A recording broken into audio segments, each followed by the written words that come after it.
Co-host Dick. Co-host Dick. Dick and Tom. Dick and Tom.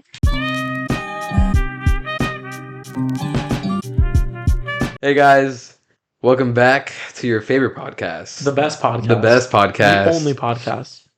Don't blend in. You already know. You're not your co-host. See, your host. We've been fucking around too much with this. Your host Derrick. Derrick.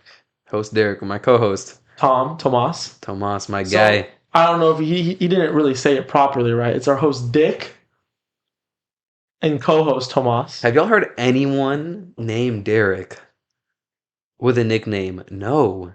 So it's not Rick, night, not we Dick. Were on the game, and I brought up, I was like, everyone got their nicknames, but Derrick don't got a nickname. And our boy Raymond was like, yo, we should start calling him Dick. This is our host Dick now. Oh, man. Go put that in the comments. This is Dick. We're always going to call him Dick. I'm going to put a little like subtitle under your name that says, go host Dick. Nah, I won't do that. I won't do that to you. Host Dick. Listen, man. I spam it in the comments, I guess. Ow. So, are you good? Dude, my hair just got stuck to the freaking... Oh, man. The zipper? The zipper, bro. Ow. Right. Anyways. Do you want me to bring up some topics? Yeah, go on. Okay, we've got a lot of stuff. We've got a whole lot of news updates for this specific podcast to get into before we get into like any world news, art news, anything. Any topics, really. So, the first thing is... I'll start with my thing, actually. I'll let you do your December stuff. Right? I want to bring up a few blunders from last episode. The first one is the whiteboard. We said we were going to put up one of your Mount Rushmores for this episode, not even thinking about the fact that the episode isn't out yet. Miscalculation. Misinput. It was a misinput. That's actually very appropriate. So we said that, next episode we're going to put the Mount Rushmore, one of y'all's Mount Rushmores on the whiteboard. We're filming this before that episode comes out. Today is November 12th. I believe so. Today's November 12th, Wednesday.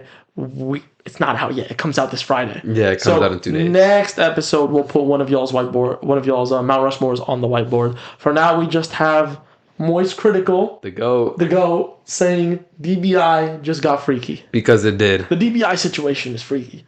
It's getting freaky. It's very freaky. Very freaky. Shout out Moist Critical. The GOAT. Speaking of Moist Critical, Dispatch.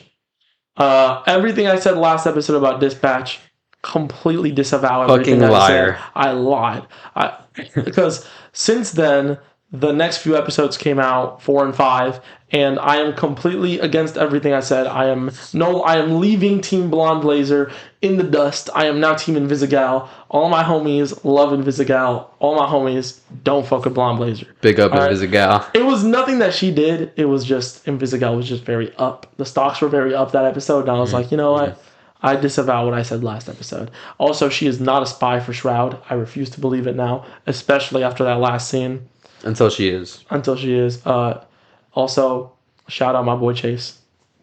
Shout out Chase. Will always be in our hearts. So, that's my news, mainly talking about our blenders from last episode. Do you have any news? I know you do, but just segue to you. Man, we're excited. We're excited. First of all, just to kind of keep, because this whole, news segment is very podcast focused, as it should be, right? But in the sense of like a little bit bigger than ourselves. Just want to start it off with, we appreciate y'all, man. We've been recording for over a month and a half, because this is episode 6 now. Episode 6. So this is just about a month and a half, and we're getting the hang of things, right? We're getting comfortable. Now, that being said, we're even more excited for next month. Yes, December. Guys, December's gonna be a big month for this podcast, y'all. We're really gonna try to pump shit out. Yep. Just pump. Oh, I hit the desk, guys. I'm getting a little too excited here.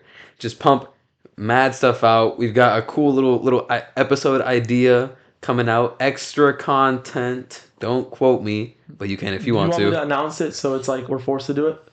Oh yeah. Okay, so for December, we want to do at least once in December. We want to upload 2 episodes in a week. Right now, we're on a weekly schedule. We want to go to 2 episodes in December. And it's just like a treat for December, honestly. Yeah. It's a more open time for us simply because we don't have school. We're out of school. Yeah. And another announcement: we are gonna bring in our first guest at some point soon. Yes. Yes. Yes. Yes. So Yes. I Yes. can't say who yet because we're in between a few people. So realistically, this is more of an announcement of we're gonna have multiple guests in the coming future. We're just trying to figure out who comes on first. You know, Yeah. Some exciting people. some exciting people. Some maybe not all of them are experts, but some people that are very much in their field. Some very interesting fields that I would love to discuss on this podcast. Yeah. Some artistic fields too. Oh yeah. Very. Oh yeah. So tap in. Not too much spoilers, y'all. Not too much Hey, spoilers. hey. I'm excited. I'm very excited. It's very exciting. Also, we could because it's gonna be Christmas, we could potentially get some upgrades to the studio. Oh yeah.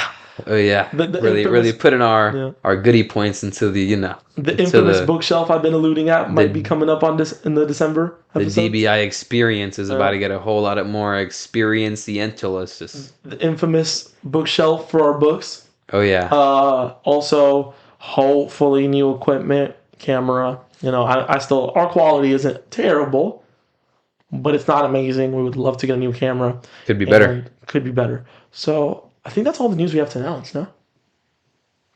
Yeah, he still hasn't dropped. Rocky still hasn't dropped. Rocky is never gonna drop. Yay. Never gonna drop. Also never gonna drop. December. Oh, this is kind of like out of left field. Did we talk about? I don't even know if we talked about it. GTA got pushed back again. What got pushed back? GTA. Oh, GTA 6. Do you want to discuss it? I don't even have anything to say about GTA 6, So- man. I had this conversation with another one of my friends, and he said that he would not be willing to pay $100 for GTA 6. I don't agree with that take. And I mean, to each their own, but would you be willing to pay $100 for GTA 6? Just by the sounds of that, it sounds like you would be, but I believe that studios and developers should charge what they think they're worth.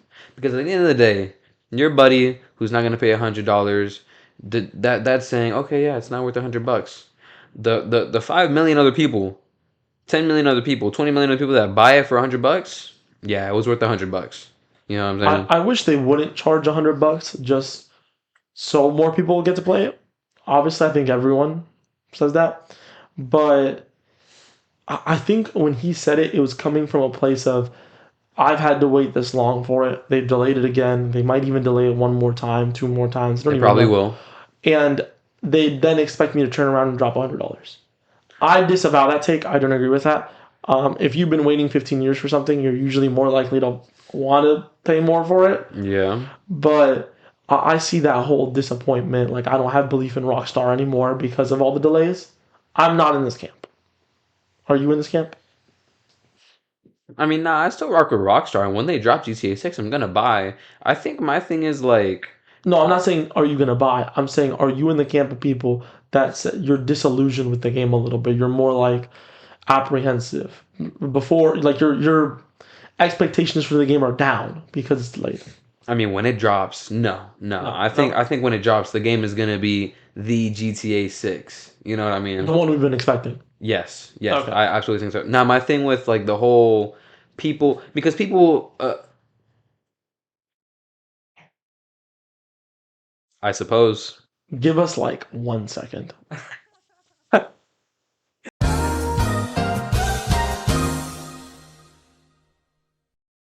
And we're back, y'all. We apologize. Something on set just fell and we had to put it back up. It's no problem anymore. We fixed it. Problem solved. All right, so back to what we were talking about, GTA 6. Yeah, man. So are you one of those people that thinks that it being delayed is a bad sign of the quality of the game? No. No. I think it being delayed. I mean, it can come from a bunch of different places, but I think it's just like they really are, or they might be a little over their head about perfection and just like since this is such a big Jiggle physics. like such a big budget game, I think they just really are worried that they really want to get this like perfected, and I don't think that's necessarily bad. I mean, for us, yeah, sure, it's bad. And for them, it's bad to an extent as well. But I mean, I'd rather take the time to have something be well done. Now, I mean, there's an extent. My thing is, a lot of people do, like you were saying, like people that wait 5, 10, 15, 20 years, they do then have a sense, right, of like entitlement because, oh, I played every GTA game ever. Or like with an artist, like, oh, well, why isn't Kendrick Lamar dropping again for the next 4 years? I've listened to every single one of his albums and I've bought every single one of his vinyl. And it's like, you're not entitled to any of that. It's also Like this is their decision to it's be like making this. Cardi with music. Yeah, You same remember same deal. it was, how long between albums? Between a whole lot, like 5 years? Some people would say 7 too long. years? Some people would say not long How long enough. actually was it? 5 years, 7 years? I don't even know. Whole Lot of Red was 2019? Should I fact check? Yeah, I think Whole Lot of Red was like 2019 and music was 2025. That was like 6 years ish, right? 6, 7 years ish. Five. 5 years? 5 years. Okay, so 5 year gap between music, and people were really like on Cardi about that. They wanted it now. They couldn't wait a single more second for it. And was the wait worth it? That's up to said Cardi fans. If you're a Cardi fan, did you enjoy music? If you did, then the wait was worth it. It was worth it. It was worth it. And that's how I see GTA 6. I think if GTA 6 comes out and it's what we expect it to be, then the wait was worth it. Yeah. You're going to end up getting your hours worth on it. It's like, back to the pricing thing real quick. I saw an analogy about Arc Raiders because people were saying it's $40. Is it worth the $40? And this guy said, well, if you play the game for 40 hours, which is most people that get the game end up playing it for at least 40 hours, right? 40 hours isn't even that much really on the game. It's not. Right. Yeah. So if you play 40 hours, that means you got $1 per hour, right? Right. Now, think about how much, let's just say, the analogy the guy was talking about him and his wife. He said, if me and my wife got takeout Chipotle, right? Okay. For both of us together, plus the delivery fee, it would end up costing almost as much as Arc Raiders, like $40. Yeah. And I'll finish that bowl in 10 minutes. Meanwhile, Arc Raiders, I'm getting many hours of enjoyment out of it for the same price. So when a video game is like $70, right? Or even $100, GTA being $100. How many hours of enjoyment do you think you're going to get out of GTA 6? I have over 100 hours on every Rockstar game I've played. In like, on console, right? I played San Andreas, Vice City. Those games were not $70, right? Mm-hmm. But I paid about that for Red Dead 2, and I've played Red Dead 2 like 4 times, like the full story 4 times. I played a lot of online with Raymond. I've gotten more hours than I spent money on. Yeah. So it's under $1 per hour. Yeah, way under $1. And I think that is genuinely that's a very good way for me to look at the price of games. If I'm going to get that amount of enjoyment out of it, I think it's worth it. If I'm going to get that amount of hours out of it, I think it's worth it. I absolutely think and it's worth it. I'm like almost 100% sure, unless GTA 6 is an absolute flop, I'm going to get more than 100 hours worth of enjoyment out of it. Yeah. So I'm willing to pay those $100. Though for me, the interesting part is, like I said, do you think this is a sign of the quality of the game and the state it's in right now? Yeah, most likely. Most likely. I think $100 is most likely going to be a fair and maybe even accurate representation of the quality. 'Cause that's another thing. Like, quality, yeah, subjective. Okay, bro. If you give me Hollow Knight, right, which phenomenal game, the quality's through the roof, but you're not going to get nearly as many hours on that as Elden Ring. You know what I mean? It should cost less than Elden Ring. I'm not saying it necessarily should. I'm not saying it shouldn't. I'm saying if you charge $20 for Silk Song and I'm charging $70 for Elden Ring, just because the price point for Elden Ring is higher, oh no, now FromSoft are being greedy. Now FromSoft deserve to give us this, and that has never made any sense to me. Listen, I think studios, I think developers, I think publishers should charge whatever they think is good, whether it's through a business decision, whether it's just because of quality, whether that is because they genuinely believe this thing is worth the $70, the $100, the $200. Okay. Because let me put it to you this way: in the future, there's going to be a game that is worth, regardless of what any of you say, regardless of what I say, regardless of what Tomas says, it's going to be worth $200. most likely there's going to be a game out there that's going to be worth it. Maybe not to everyone, but as far as GTA 7. I mean, yeah, bro, never coming out, bro. Oh man, Yeah, 30 years down the line. like that's just what it is. You know what I mean? How much money and time did it take to make Silk Song? And then it was $20. You know what I mean? So it's like I think they should just charge whatever they think is fair, and whether people are gonna buy it, they're not gonna buy it, so be it. Because everyone says, "Oh, COD is charging $70 for their COD," just because they know people will buy it. Then don't buy it. Then you're the same person saying they're gonna buy it, and then you're talking about yourself. That's true. It's like you're falling into the trap, you know? That you know is a trap. I didn't buy the last COD. Tomas didn't buy the last COD. I haven't bought a COD since the last Black Ops. Not even the last Black Ops. What was the Black Ops we played zombies on together? Like Four? Four, I think. Yeah, Call of Duty is Yeah, down bro. the fucking drain, bro. So it's like, but I spent that money for Battlefield. Actually, I didn't. Nisai did, but you know, I would have spent that money on Nature. Battlefield. You know what I mean? So that's my take on GTA. I think GTA 6 is gonna be a good game. Has it took too long? Who knows? Right? Could it have been out a year ago? Maybe. Right? Could it come out in 3 years? Maybe. Is the quality gonna be there? I believe so. I think I believe so. GTA 6. So I want to talk about something else, but I'm going to finish up on that. I didn't actually comment on the quality. I commented on the price. I think GTA 6 will be possibly the greatest game of all time. You think so? And the way I see it is, well, greatest game of all time for people that enjoy that kind of game. I think this is why it's so difficult to say a greatest game of all time, because how are you going to look at someone who enjoys platformers? Of course. And look them in the eyes and tell them that you think Elden Ring is the greatest game of all time. Which it is. When now let me stop. To them, maybe they love platformers and their greatest game of all time is like Hollow Knight. Right. You know? And you just can't do that. People enjoy different genres. If you enjoy MMORPGs and someone comes up to you and it's like Black Ops 2, you're not going to be on the wave, you know? If you're a huge FPS guy and someone comes up to you and it's like, I love Europa 4, it's not going to, mesh. So for people who enjoy these kind of like open world mission, you do your missions, those style of games like a Red Dead, like a GTA, like a Saints Row, like those kind of games, I think GTA 6 has the potential to be the best one. Maybe not a better story than Red Dead, but I think the world it builds could be amazing. Mm-hmm. I think the online could be amazing. I mean, again, how many hours do we have on GTA 5 online? Yeah, bro. Because think about this. You have a ridiculous amount of hours, and you know I have more hours than you. Yeah. So, we both have a lot of hours on that. And if GTA 6 could do what GTA 5 did, but better, I'm going to be on that, so much, right? It's going to be amazing.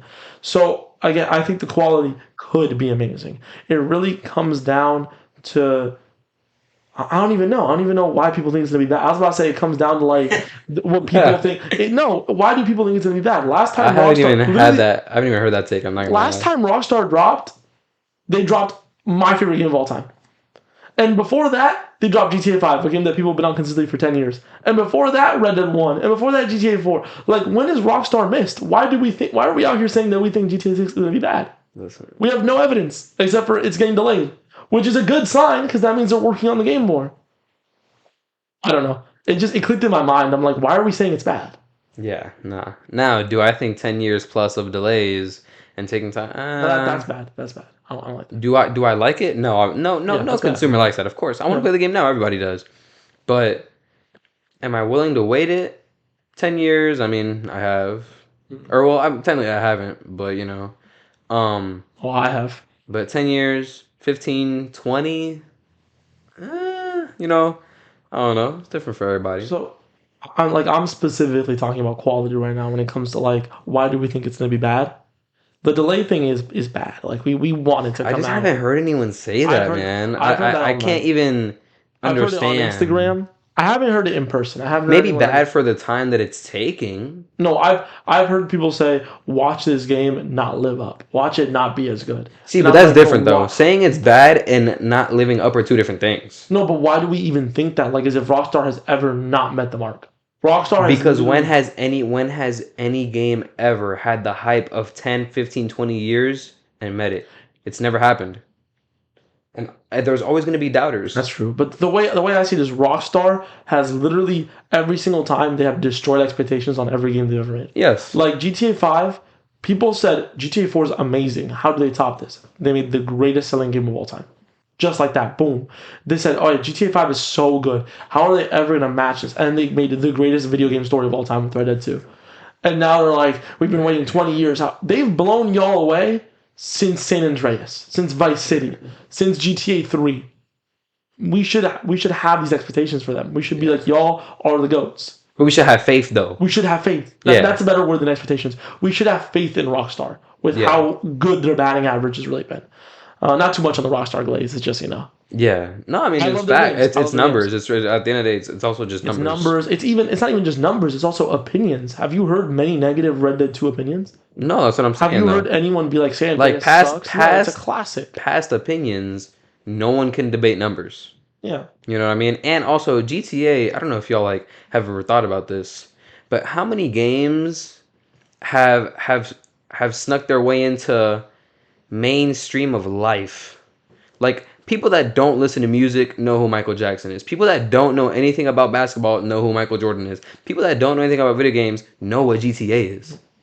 Sure. What other games have done that? Not many. I feel like not many. Minecraft. Maybe you can make the argument of Call of Duty because it's so popular, but GTA is everywhere. Minecraft is everywhere. These are some of the biggest games of all time. Rockstar haven't fumbled. You know what I mean? They haven't fumbled. I have strong belief in GTA 6. I have strong belief in Rockstar. My main thing is $100. I wish it wasn't $100, but it's gonna be worth, in my opinion. I think it's gonna be worth $100, bro. My economics teacher. Listen, shout out him. Fantastic teacher. He's waiting for it. Dude's like 40. I think he turns 53 now. Hopefully he doesn't see this, and I just got that wrong. He's like, I'm 25. He's definitely not 25. No. He said in class, man. He failed you? Nah. Yeah, I think he's turning 53. Yeah. And he was like, yeah, man, I'm waiting for it. Everybody's waiting for it, bro. It's gonna be a good game. It's gonna be a good game. On the topic of prices, though, I want to move away from GTA 6. Okay. But I want to stay in this realm. I enjoy this conversation. How do you feel about prices in general when it comes to art? Anything. Like when people love to complain now that concerts are so expensive. Ooh. People complain that like I like that. But back in my day, you could go watch a movie for $5. Now it's like $20 for two people to go watch something at AMC. People have really been upset about the prices. Do you think we're going in a negative direction with things getting too expensive? Nah. Or you don't think so? Nah. Free market is king. Free market is king. Listen, basic economics lesson for y'all. Free market is king most of the time. Listen, I think first of all, there's always going to be just from a business standpoint, right? Competition means lower prices, right? Is art competition? Yes. Simply put flatly, art is competition, and you need business to live off of it. If you have one painter and they're the only one painting, they can charge whatever the fuck they want, and they're gonna make their cash. Because there's always going to be people interested in paintings, right? If you have 20 painters, you're going to be getting a better price. If this artist had Taylor Swift, Drake, any of these guys, Bruno Mars, I don't even know what Bruno Mars is going for, but The Weeknd, all these humongous artists, if their concert tickets are going for, you know what? Hold on, let me the Super Bowl. Do you want to know how much the Super Bowl tickets are? How much? I'm confident you know how much, bro. Thousands of dollars. Yeah. Now let me ask you this, because I know you know this. How much are World Cup tickets? Oh, bro. It depends on what country it's in. Do people buy them? Yes. Are they thousands of dollars? Yes. Okay, there you go. No, they're actually more than thousands, just thousands. Yes. So yes. It depends what World Cup we're talking about, because not every World Cup. Usually, you'd expect it goes up every World Cup, right? I'm pretty sure it went down when it was Brazil. No, or it went down when it was Russia, and then it went back up when it was Qatar. But they sell. And now in America, it's going to be the most expensive tickets ever. They sell. It depends on the. This is a more nuanced topic than just art. It really depends on what kind of economic structure the country that's hosting these things has. But aside from that, looking at the main topic, do they sell? Obviously, yeah. Are they tens of thousands of dollars? Yeah. So, by the way, in case y'all didn't know, because it's split up into zones. Okay, for those who don't know, there's been clusters before. I think there's one right now. There's been clusters. I think of 4 seats over $1 million. Do y'all understand In the World Cup, what a yeah. $200,000 seat is? Listen, guys, what I'm trying to say here is In the world, and if you go to the World Cup final, for example, a seat that's like $5,000 is a bad seat. yeah, bro. Here, listen. It's a bad What seat. what I'm trying to say here is people are going to charge what they're going to charge. If you're upset about it, find someone else. That's all it is. That's all it's ever been, and that's all it's ever going to be. I don't think artists are pricing them too high because listen, just like we said with the games, if the concert is too expensive, you're not going. And guess what's going to happen then? Oh shoot, there's no one copying my tickets. Let me lower it then. I don't agree 100% with what you've said because I'm not as locked in when it comes to economics as you. I mean, you're a business major. You know, it's like most of your major. But the way I see it is, I do think some prices have gone out of hand. Some are still like. That was gonna be my Some still follow up make question. sense. My follow up question was gonna be what genre of art, but yeah. So like movie tickets, right? Okay. Movie tickets, I think, are still in a realm where they're not disgusting. You know, I think they're decent. I think they're not, decent. They're not amazing, and they should. I think for some movies they should be cheaper. Like we've seen instances of movies not selling tickets and they don't lower the prices. AMC Yeah. just keeps the prices level, and I'm like, no, should be lowering the prices if no one's coming in. But you understand that they can't sustain that. That's the thing. What do you mean? Let's say if they see at the box office that they haven't made that much money because their prices are too high, even if they didn't change it for that, I think for their next movie they're gonna lower it. Yeah, They're no, gonna but lower I'm either saying, that I'm or saying they're they just should gonna. lower it live. Like, Oh, okay. Like we've done bad week one. Week one, we gotta have lower prices for week two because then no That would one's be gonna good. watch it. That would be good. But aside from that, I think theaters are not as expensive, especially because a lot of theaters, especially since COVID and afterwards, have been going out of business. And I don't want to see theaters going out of business. So I understand theater prices. I'm not against that. Video game prices are starting to get in the range where I'm like, all right, $100 for one game. Yeah. So you're telling me a handful of games is worth one console? That's kind of ridiculous. Like, that's not great. The one that's completely out of hand for me is concerts. I straight up don't even go to concerts because how expensive. Oh, concerts. I I didn't don't hear even. you. I love sports, and I don't even go to sports events anymore. I used to go to sports events. I don't go to them anymore because they're just too expensive. I'm like, I feel you. it's to the point where I want to go watch teams play, but I'm not coughing up that amount of money. It's just not worth it. It's ridiculous. That's I've fair. done exactly what you said people should do. If you think it's too expensive, don't buy it. I think they're too expensive. I'm not buying it. Yeah. That is the main one though. It's mainly like live events. I think live events have gotten way too expensive. Yeah, going future. By the way, go to your theaters. Listen, that's been something for me ever since I was a jit. My family's always took me to theaters. I still go to theaters.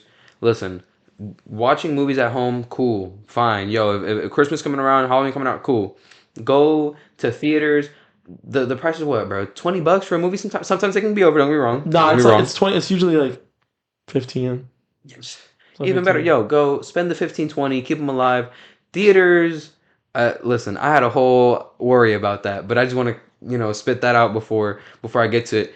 I think if this keeps going, because I definitely agree, I think concerts and a lot of live events are pushing kind of the limits with how much profit they can suck out before they start literally like annexing the majority of their audience. Because I mean, if you look at, for example, an NBA game, they don't. Yeah, sure, they show the people in the stands the and all prices that. are actually down. No. But when who are they showing? They're showing the players, and then they're showing everyone courtside, right? Yeah. And because of these things, because of everything getting so large, just huge, it's becoming a very what chat. My bad. Just keep going. The largest. The biggest. Listen. Shout out Big Eggs. Oh, Yo, man. it's becoming something that, and I mean, you don't know, I don't know, nobody really knows aside from those execs at these places, that they are kind of targeting celebrities and people with more money to try to suck out all the money they can. You know what I mean? Courtside, that's always kind of been how it is. Do you agree? Do I agree? I mean, I don't go to NBA games, right? But concerts, because I haven't been to that many. But I love concerts. I love concerts. General admission, great system. Seating is really what we're kind of trying attacking here. Not attacking, but like really What do you attacking like the mean? topic. Because general admission usually like unless it's like a stadium and the general admission is the floor seats, which those can go Seating, stupid seating crazy. is like the most like depending where Yeah, you sit seating is. is like yeah, like and the prices are just so volatile sometimes. I don't mind courtside, like the front row being as expensive as it is. I don't mind that much. Okay. What I mind is when they're selling these like terrible seats for so expensive. Yeah. Like, you know, there should be, and again, I'm not big in economics right now. Hmm. I don't have a huge understanding of economics like Derrick does. But there should be some part of the stadium. There should be some seats that are designated for local people who can't afford it. You want your local, like if you're a sports team, you should be trying to support your local community so they would be able to come watch the games. The problem with that is we've gotten so comfortable with the big screen. And what I mean by that is I'm like talking about more sports events and like no, the yeah, yeah, facilities. that's what I'm getting Because at seating here. is not that expensive at theaters. Yeah, yeah, General no. admission is more Theaters is expensive. theaters is perfect. Yeah, General theaters is admission fine. is more expensive than seating at theaters. Yeah, yeah, yeah. What I mean by like the big screen is like we've gotten so comfortable with just like yo everything. First of all, everything is monetized. Okay, so like if they're not making money off of you where you're going, they're making money off of you from where you're sitting at home watching it, right? And people are just comfortable with just paying the pay per view and just watching it there. I, Now the problem with that is it's just common. It's too common at this point. And so with what you're saying is like then you have fans like bro the Knicks. If you go to New York, everybody loves the Knicks. Yeah, okay, cool, whatever. You go to Boston, you might okay, well Boston might be crazy, they love the but Celtics. yeah, they do love the Celtics. But you Go to go think anywhere. you go to like Washington. They don't You go to really care about the Washington, Wizards. they might like the Knicks. If you come here down to Florida, even though we got the Miami Heat, I know plenty of my friends are Lakers fans. You know what I'm saying? But not even just Don't point Tomas. at me. No, but not even just Tomas. I have My plenty. Lakers. I Don't point have at my plenty of friends Lakers. that are Lakers fans. I Yeah. have friends that my favorite. Yes, my favorite's the Heat. Okay, whatever. That's because they were the I thought you were an first. OKC guy. No. I mean, You're shy. You're a Shea guy. yeah. I like Shea, but I mean, I just like I good don't like basketball, Shea. right? But I like the Heat. But I also like the Bulls. I also like the Celtics. You know what I mean? So it's like people don't care, and the companies, the teams don't care that much to appeal to those people because it doesn't bring them the bread. You feel me? That's which is it a problem? Depends on how you look at it. Do I think having local, real world, tangible, real time, I'm looking at it, interactions and events and all that stuff? Yes, I think that's amazing. Should it be done more? You can say I yes. like I could say how no. The teams will probably say no because why are they going to do that? You know what I mean? speaking on Aside from that. hosting games in the city. Speaking on that original part where you said about pay-per-views, and also what you said about earlier about people, if they don't fuck with something, they shouldn't go, and then that'll eventually drop the prices. That's kind of what's been happening recently with the entire pay-per-view model.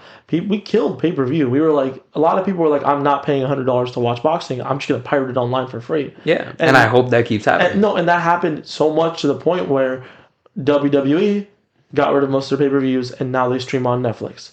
The UFC signed a contract where they're no longer going to be doing pay-per-view, and they're going to be streaming on, I think it's also Netflix. I'm not exactly sure. Saudi Arabia, which has been the biggest boxing commission recently, Yeah, Saudi Arabia announced that they're no longer going to be hosting pay-per-views, and they're going to start a streaming for boxing. yeah. So That's the people taking control and as the power back. people, Yeah, we the people have killed pay-per-view, and I'm so happy because pay-per-view was a terrible predatory system. it's gonna It happen every fucking time. sucked. You're not Yeah. like you're paying 100. You pay for ESPN monthly, and then on ESPN you have to pay another $100 to watch the UFC. By the way, event. guys, I didn't That's even know ridiculous. this. I didn't even know that's how it worked Yeah, until because I used to have ESPN, but I would never. This was before, like pre UFC, I had yeah. ESPN, bro. And then I think it's like a month and a half ago, 2 months ago. I'm talking to Tomas, bro, Because I and like the UFC. I'm a big and UFC and guy. and, and this guy Shout out because Wonder Boy. it was some crazy shit going on in the UFC, and I'm like, I'm loosely tapped into a couple of these subjects, right? And so we're talking about it, and we're talking about actually watching it, and he tells me that he has to pay for and I'm like, wait, but you already have ESPN, like I know he has ESPN, and then he explained to me the system. I was like, oh no, So you that's go bullshit, bro. ESPN. You pay the monthly. That's So fucking you pay the ass. monthly to be able to watch live events on ESPN, right? and then things that are pay-per-view you still have to pay the pay-per-view It's for. horrible. That's a horrible system. You're getting scammed. I'm pretty sure there's But other. then this is what happens. You Yeah. kill pay-per-view. You know what I mean? That's what Yeah. happens. They can't And, sustain it. First of all, I do want to say, to an extent, fuck Dana White. Because he's been very big on, like, you can't pirate. I'm going to pirate all your events, you piece of shit.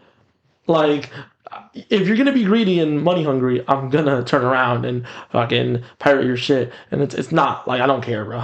I genuinely don't care. Pirating is bad because you want your artists to get paid, all that stuff, right? Yes. Well, he ain't paying his UFC fighters anyways. They're making dirt, so I'm going to pirate your shit. Because you're not even paying your people. Two different people. Listen. Pirating to get pay-per-view the fuck out of here, cool. I'm not going through all that work. I'm not gonna lie to y'all, boys. I'm preaching it, but I ain't gonna lie, y'all got it. That's too much work, hard, bro. You just find the website, you open it, you watch it. I mean, I suppose I've pirated maybe 2 things in my whole life. I pirated like every show out, every cartoon, every movie, like. And it was manga, I think. Oh, bro, I download manga PDFs. Like, I don't fucking. Yeah, I think I pirated, and I didn't even read them for real. That was like a 2-day thing. Usually with pirating, I pirate stuff that is difficult to find, right? Okay. Like, I like to make the joke of, like, I love pirating. But except for manga, I pirate all of my manga. When it comes to movies and TV show, I'm more on the side of if something is really hard to find. Like, I look it up and it's not streaming on nothing. Then I pirate it, you know? Because I can't find it anywhere else. I can't even pay for it if I wanted to.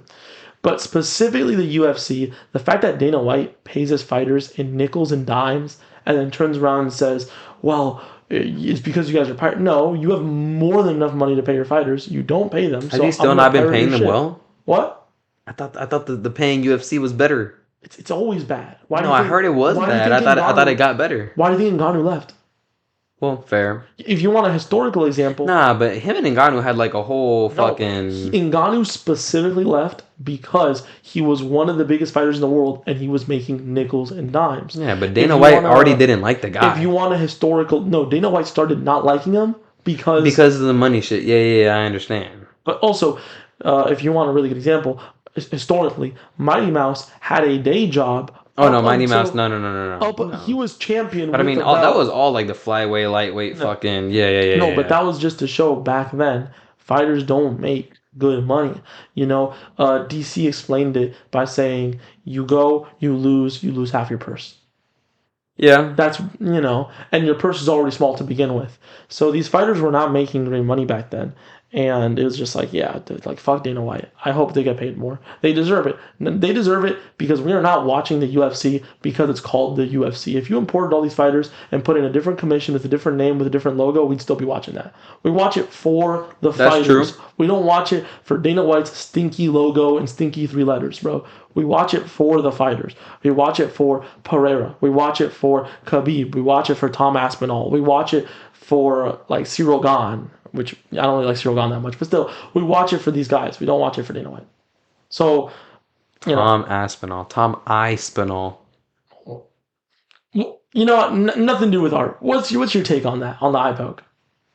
Why are we still eye poking in the Big 25? That's, yeah.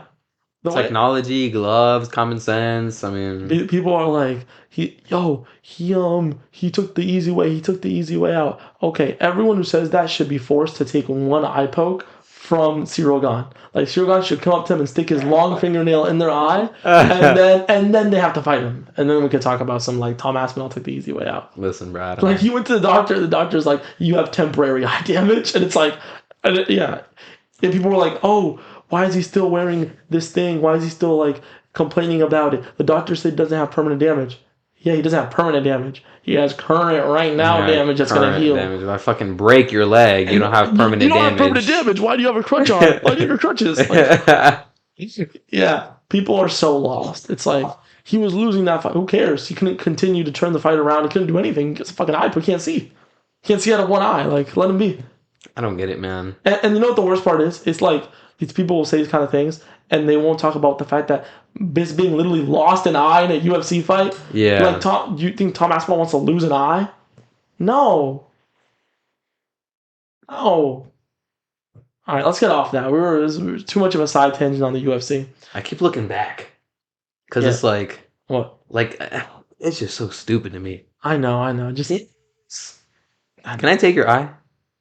Take your eye, and then you have to fight Zero God. No, but getting off the UFC and getting back on pricing. let me roll these The back UFC up. was just for me a really good example of like a sleazy marketing model where they were just like, we're gonna charge you pay per view, we're gonna charge you ESPN, and then we're gonna complain. And Dana White's gonna complain all over the media about pirating. Yeah, Yeah, bro, bro. it's I bet Dana YouTubers. White would also complain if he got taxed 8 fucking times on his annual salary. It's like, It's basically what he's doing to the people. and if you look at the new model with Netflix, right, you're gonna see the pirating go down. And he's still going to be complaining about how they got rid of pay per view because yeah, and now you did something that people wanted, and the people are going to be nice to you because of it. So just listen to your fans, man. Hey, by the way, Dana White, I don't even know nothing about Dana I don't White like besides he be gambling. Okay, so all this shit that Tomas saying, I don't even know for real. That day, Tomas got it really. all I know I just about, don't fuck with his gambling. Like, if you watch like him talk and stuff like that, you can get behind him, you can like him, and then when you hear anyone who worked with him talk about him who isn't a scumbag, they have terrible things. I say it isn't a scumbag because the only fighter that comes to my mind that has good things to say about him is John John Jones, and Jones, John yeah, Jones is an absolute scumbag. yeah. So most people that talk about working with Dana have quite negative things to say. So I'm just like, that doesn't bode well for you as a business partner. I'll say on John Jones, he seems more tame nowadays. I feel like. That's a facade. He's always seemed tame. Nah, I mean, Person, ever since that little behind the scenes DC incident, he never really gave a fuck. But now he's like, at least from listen, because me, I'm all about what you do, what you put out. Listen, you can think a million things, but that one choice is what fucking decides everything. And he, at least as far as what he's been doing, right, aside from the Tom Aspinall, little back and forth, because the that's just, shenanigans against Tom Aspinall. competition. Yeah, whatever. You don't like the guy? Okay, cool. I don't like the guy, but he's been, yeah, he hasn't been as bad. I mean, It's just, and he's been talking some real, at least some real mature like stuff. You know what I mean? for me, it's really the steroid use. I mean, but That's kind of ridiculous. The he's not my goat. blatant ducking of Tom Aspinall. That's kind of ridiculous. His well, the fact that he hit a pregnant woman with a car and ran away. It's pretty bad. Well, Like he's just throughout his career, he's shown time and time again that he is just a scumbag. He has never given anyone a reason to root for him. He's never given anyone a reason to like him. He's never done anything like to really get the people behind him. And the thing is, the people want to be behind him so bad because he's such a good fighter. We want to love him because he's so good in the ring, in the octagon. My bad. He wants to be so. He wants like we want to love him, and he just gives us a billion reasons not to. speaking of rings, I didn't plan on talking about this here, but Yeah. So you want to get off the UFC? On that topic. yeah, this just Let's pivot. sucks, man. This just really sucks, guys. I don't know if y'all listen to West Side Gun, Oh, and again, I really hate talking about controversy, but this isn't even a controversy. This is just like a wrongdoing, man. Like he got done so dirty here, boys, like and gals, and he just got done so damn dirty. Listen, for those who don't know, for those who don't know, me. West Side Gun is a rapper Wow. and the founder and owner of Griselda. It's a record label, and they just make phenomenal music. Acquired taste, yeah, sure, whatever. Phenomenal music. And West Side Gun loves wrestling. He loves the WWE. He always has. He has so many lyrics referencing them, album covers, just the whole nine, just everything. And he's been at every major show, front seat when he can. Listen, this guy loves the WWE, and recently he got kicked out of a WWE event. Not only that, they sent a cease and desist his way on one of their number one fans. Someone who got people that don't even give a fuck about wrestling to at least know about it, to maybe check it out, to make it cool, to have people have pride in that they like wrestling. You know what I mean? Because it is a fairly somewhat niche, as big as the WWE is. WWE's massive. It's somewhat niche, at least as people that grow a little older and maybe they lose interest in stuff. Some people stick to it, and he made that cool. You know what I mean? I don't know much about it. I'm not that interested. I used to watch WWE, but I am. I'm kind of out of it now, but he made it cool and showed so much love. And they're hitting with him with a cease and desist, and they kicked him out the show. Yo, WWE, bro. I'm not gonna lie. After I got a little bit older, I ain't even like y'all for real, but y'all really whack for that one. I'm not gonna lie. Y'all really whack for that one, bro. I remember hearing about the situation. I didn't actually know the details about it. I didn't know about the cease and desist. Yeah. When I heard about it, because I heard about it through wrestling, not through West Side Gun. Yeah. So I thought it was kayfabe. Kayfabe is like fake, like the wrestling, like the storyline, right? Okay. I thought it was part of the storyline. I thought it wasn't going to be real because West Side Gun is like, he's at these events, bro. He's there. Yeah. It's like if they did the same thing to Halliburton. Halliburton be at these events. He's there. Like these real famous people that show up. I didn't know it was like legit. Like what did they hit him a cease and desist for? But I don't know. But he had to change album covers. I don't even know what's gonna go forward with lyrics that he has and all types of stuff. But he already changed album covers, so I don't know. Could we still hope it's kayfabe storyline? I mean, hopefully, I'm still not. I mean, I don't really rock with the- WWE. I'm kind of indifferent on them. Just so you know, the WWE's done crazier shit than send someone a cease and desist for a storyline. They did a storyline where they pretended to kill Vince McMahon, faked his death. So they've done like crazier stuff than that before. Listen, man, I don't know. All I know is that if this is real, WWE, y'all are a bunch of wackos. I don't like y'all. I do not. I'm not with that take. I don't know enough about the situation to say the WWE is whack. All I know is that I enjoy myself since WWE, so I can't. I mean, it's good. It's good. Don't get me wrong. Like, I can't. Yo, Roman Reigns. Yo, son. I'm not gonna lie. I wanted to look like you for the longest, bro.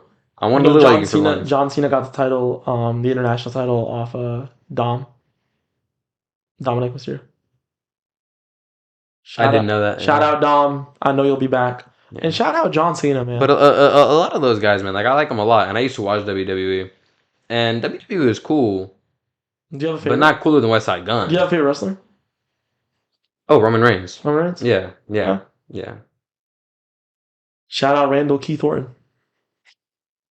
What? Randall Keith Orton. Bro. Government name. Shout out Randy, though. Let me see Randy Orton. He's tough. Yeah, it's my goat. Man, I had to get that out, man. God damn. I don't know. Speaking of West Side Gun, man. Heels Have Eyes too. Go listen to it. It's good. Yeah. Just threw that in there. On the WWE West Side Gun, I don't know enough about the situation, like really form an opinion on it. All I have to say about it is I love WWE, love Griselda. I hope they get their shit solved. Griselda! Oh, I love Griselda, man. I hope they get their shit solved, man. I don't like to see these two. It's like you've seen the meme of the furry. And it's like the parents are arguing. What? You haven't seen that? I'll throw it up on the screen for y'all real quick. It's been used a lot. It's like the little furries crying and you guys like parents are fighting. I mean, I've seen the parents fighting like template, but I haven't seen the furry one. The only template is the furry one. Nah, bruh. Nah. Okay, it's on screen. You could like... I can see it. You can see it like when we watch the episode. Yeah. That's how it feels to have West Side Gun and WWE fighting. God damn, bro. Oh my god. That was a good one. All right, that was a quick little topic because I don't really have much to say about it. Yeah. I just wanted to just talk about it, man. That was something insane that just happened this week, bro. And I was like, oh, read that ass, bro. Come on, man. No. But yeah, we good though. We good? Keep rolling with the punches, man. Okay. And we'll update the situation if anything happens. You know, this. To be fair, this episode is going to come out way after we're filming. Yeah. So West Side Gun might have like, you know, won the title or something. Yeah. He might have won a title and it was like a whole kayfabe thing and like buffoons talking about this right now. That'd be crazy. But no, like we'll update the situation when it like next episode if something did happen. It'll be like we're sorry for But yeah, anything else you want to talk about? I don't got. Dude, I had something. I forgot what we were talking about before we even started the episode. You were like, "Yo, you can talk about that." Photo shoots. Should we get into that? Let's get into it. All right. I want to get like just. Do you want me to introduce it? Yeah. Go ahead. Right. So yesterday, Derrick went and did a little photo shoot with some of his clothes. I'll throw that up on screen too. A little Instagram post of Derrick's. Very nice. And right before we started this episode, I was talking to him about like, you know, why does he do these photo shoots, right? Is it like a clothes thing or is it like a photography thing? Like what is it really about? Is it you're modeling the clothes, you just want to show off the fit that you made? Like what really is it for you? Artistically, obviously. It's really just practice. More than anything, it's practice. It's fun. Um, Tyler the Creator. All right, bro. What, Just bro? like I don't know. It's like yeah, it's fun. Tyler the Creator. Listen, just hear me out, bro. He with Odd Future, they would do a lot of stuff. Oh, I forget. Where did you just pull that water out from? Chill, bro. Oh man, hey, Tyler Creator and Odd Future, they would make uh What are we laughing at? bro, they Relax, would man. make stuff and film stuff and all types of things, right? And my kind of version of it, because listen, I do this with my boys, right? Me and Tomas have done them, all types of stuff. And yesterday specifically was with my guy Leo, and shout out Leo, my dog. And at first, it was just kind of like I mean, who doesn't like taking photos? Yeah. Especially when you like clothes and all types of stuff. But it kind of formed into not only am I practicing styling, I'm also practicing like directing a photo shoot. You know what I mean? Not all of them are that deep, but just kind of having an eye for things and training myself to kind of be in that mode because in the future, I mean, I definitely want to do it. Uh, but more than anything, it's practice. It's really just practice styling. It's practice directing, and also practicing cooperating Cooperating. with other people. On Oh, some, like I've yeah, never really been good at like as far as working on certain teamwork. things. Teamwork. Like I'm good with teamwork, but artistically, bro, I don't. I'm not very privy to collaborations. All right. What? Runs a podcast with No, someone no, no. else. I know, but Oh, my camera. my point is, That's why I want a new camera. I'm not very privy to collaborations like artistically. Why? It's because I really have to like. It's a different level of respect that I gotta have To for do the something with person. someone. Yes, Yeah. because I have to know you really love this You're as really much as I about it. do. Yeah, Yeah. yeah. And so it's like it's a very select few people that I feel that way with. Um,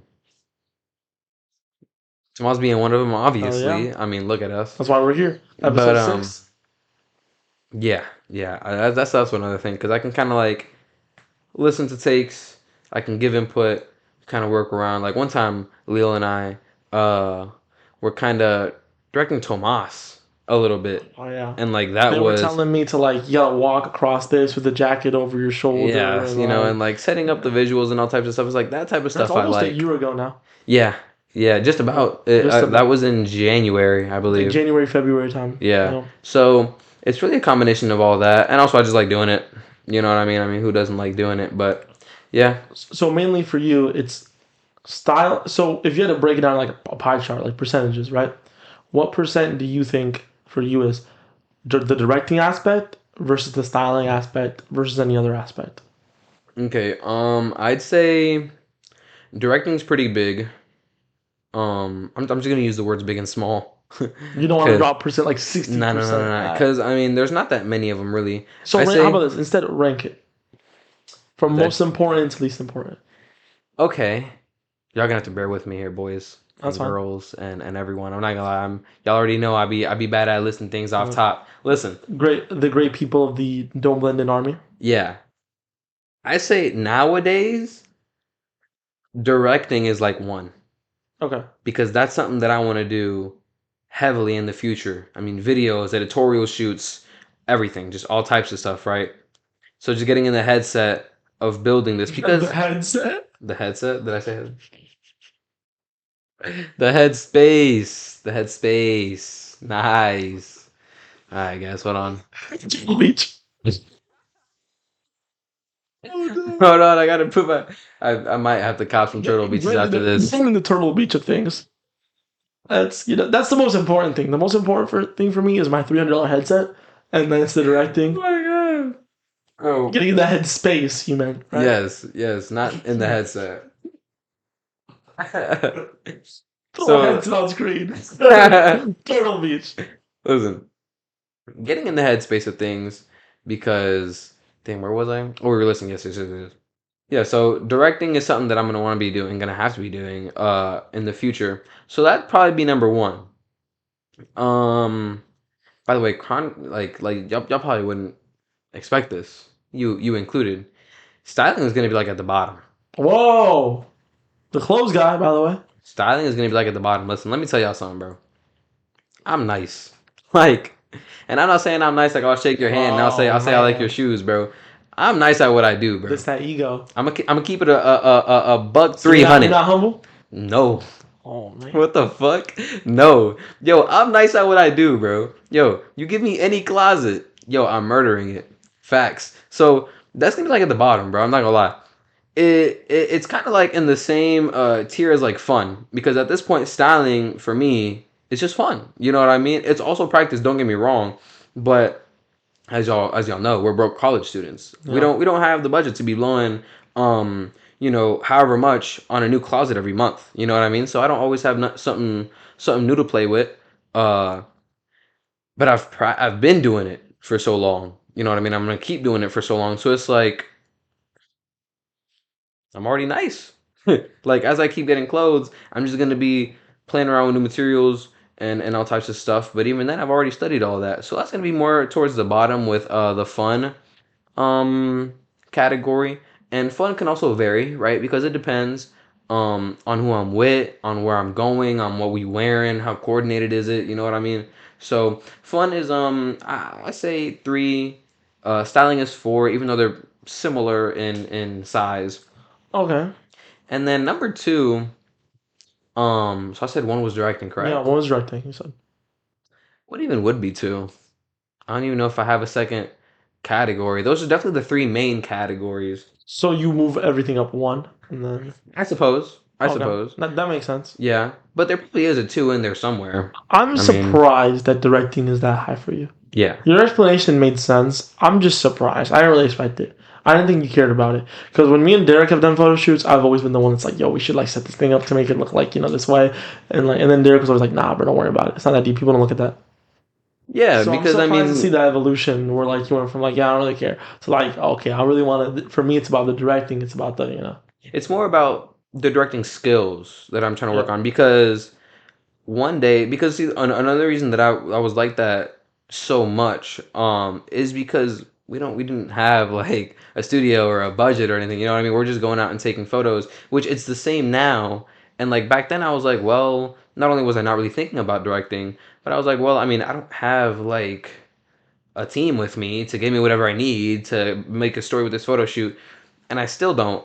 But I now know I can like go and train an eye or things to look out for, a process to think through, right? So Because the thing is, you went from having no team to now you are your team, I suppose, kind of. yeah, just treating myself as like, yeah, that team, I guess, right? But even then, I don't want to leave any of the creativity up to the team. Everything's gonna be me. You know what I mean? I'm treating it as if I'm a movie director. You know what I mean? I'm You gonna be need you making all need the backers. You decisions. need backers to give you the resources Essentially, to yes, give you the. yes, yes, yes. Yeah, Because that makes sense. That makes sense. that's how I'm looking at it. You know what I mean? But now, I mean, you can still train like a sport without having all the equipment you got. You know what I mean? So I can still train a how to look at things from a director's point of view without a team, without a budget, without a studio. You know what I mean? So I want to get good at that, and also because I'm still learning about art, like especially in from like a selling point of view. You know what I mean? Which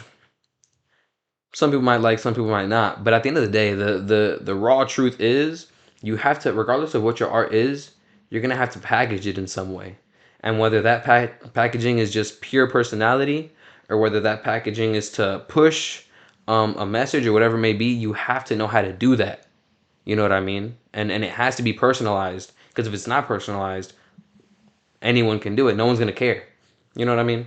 And that's really the main thing with directing. But also because I want to do things as much as I hate the idea. Listen, recently I did a project, guys, where I'm technically still in in the middle of it. I'm doing a project where I have to create a whole marketing campaign for Burberry. And as much as I would hate the idea Ooh. of being the creative director at another brand, it's still a good skill to have, and it's It's still good for like your own brand, so you can yeah, help yeah, market it yeah. for yourself. It's Yeah. still a good skill to have to know how to package something correctly, and it's fun. It's fun, and it's gonna help. You know what I mean? Because then that forces you to not only understand what you're making and your product and how you want it to be perceived and how it makes you feel and how you want it to make others feel, but you're gonna understand. You're gonna be forced to understand your customer and who your target audience is and all that type of stuff. So I would personally never really be interested in working under another brand in the sense of like, or not never, right? But like, take Pharrell for example. Pharrell is the creative director at Louis. Everything that he does, he has to run it by Louis, and it has to sit under Louis's main principles. Now, is that okay? Yeah, fine, perfect, that's okay. I have my principles, and even in this making of this project for Burberry, I had a lot of cool ideas, and I scrapped them. You know Because what I they mean? didn't fit Because Burberry's. it has to be Burberry. That's something Okay. that a lot of people don't understand. You know, I there's a lot of saw. talk with creative directors nowadays, but brands aren't just handing out here you're a creative director, you're a creative. No, there was a recent controversy with Jaden Smith Oh, becoming I didn't hear about that. What I happened? forget what brand it was exactly, but I'm pretty sure he's a creative director now, and they're like, oh, like they're just giving this to anyone. No, they don't do that with anyone. You have to be familiar with the brand. You have to know what they stand for, and you have a vision for what you're gonna do for them. They're not gonna trust that that big of a position to just anyone. You know what I mean? Yeah. They have to trust your vision. Whether you could be a movie director, and if they're interested in how you operate and you show to them or you prove to them and show both, I suppose. Um, that you can handle that and you're familiar with the medium of fashion, they might choose you, and there's nothing wrong with that. There's nothing wrong with that. You know what I mean? Would I ever do it? Probably not, because that's a whole lot of rules. I don't like rules. So you're more focused on your own brand Absolutely. Yeah. instead of other brands. I Yeah. see it. Would I work with other brands? Yes, but I think being I think being a marketing director for another brand would be quite interesting, even if it's before you make your brand. You know? No, I mean, yeah, that brings see, but that's different though. Marketing director, that's different. What would I design for another brand? Yes. Would I be a marketer for another brand? Yeah. Would I work with other brands? Yes. Would I be a creative director You at wouldn't. another You brand? wouldn't. I don't think so.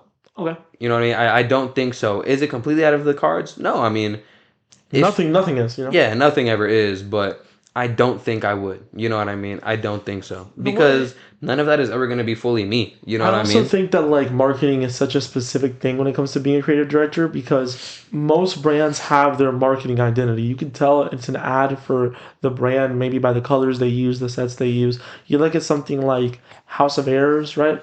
They have their models are always in the same like rooms. These like Hmm. kind of blank rooms.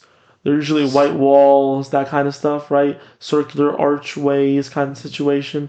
That's usually where their models stand, or they try and stand maybe like in nature, like on a grass field. Each Yeah. drop is so specifically House of Airs. Even if you don't look at the clothes, you take the clothes off the model, and it's just like a silhouette. You could still tell just by the setting and the coloring that's Yeah. House of Airs. As speaking on Burberry, I got a Burberry ad on my phone a few days ago, and they didn't put the logo on it, but you could tell it was Burberry. It was a guy wearing full knight armor and a scarf. And by the angle of the photo was taken and the coloring and stuff like that, you could tell that it was Burberry. It wasn't just the fact the scarf itself was Burberry, but you can kind of just tell by, you know. So you really do have to just not just stick with the principles of the brand. It's also the identity itself of the brand. Because when it comes to, as a creative director, you're not making stuff, right? It's more marketing, right? It's more like you're like the social media of the brand. It's more that kind of stuff, right? No, I still everything. You're designing stuff too. Okay, I didn't know that. I didn't know that. Yeah. But aside from just designing stuff, Because you're really just directing what's going yeah. on, right? You're in Oh, okay. house, like you're working with Oh, everyone. okay. Because obviously, people when with stuff that's being made, that's where most people point out the identity of brands, right? Like, oh, so this brand, they make this silhouette of jeans, this silhouette, these colors, these fabrics, right?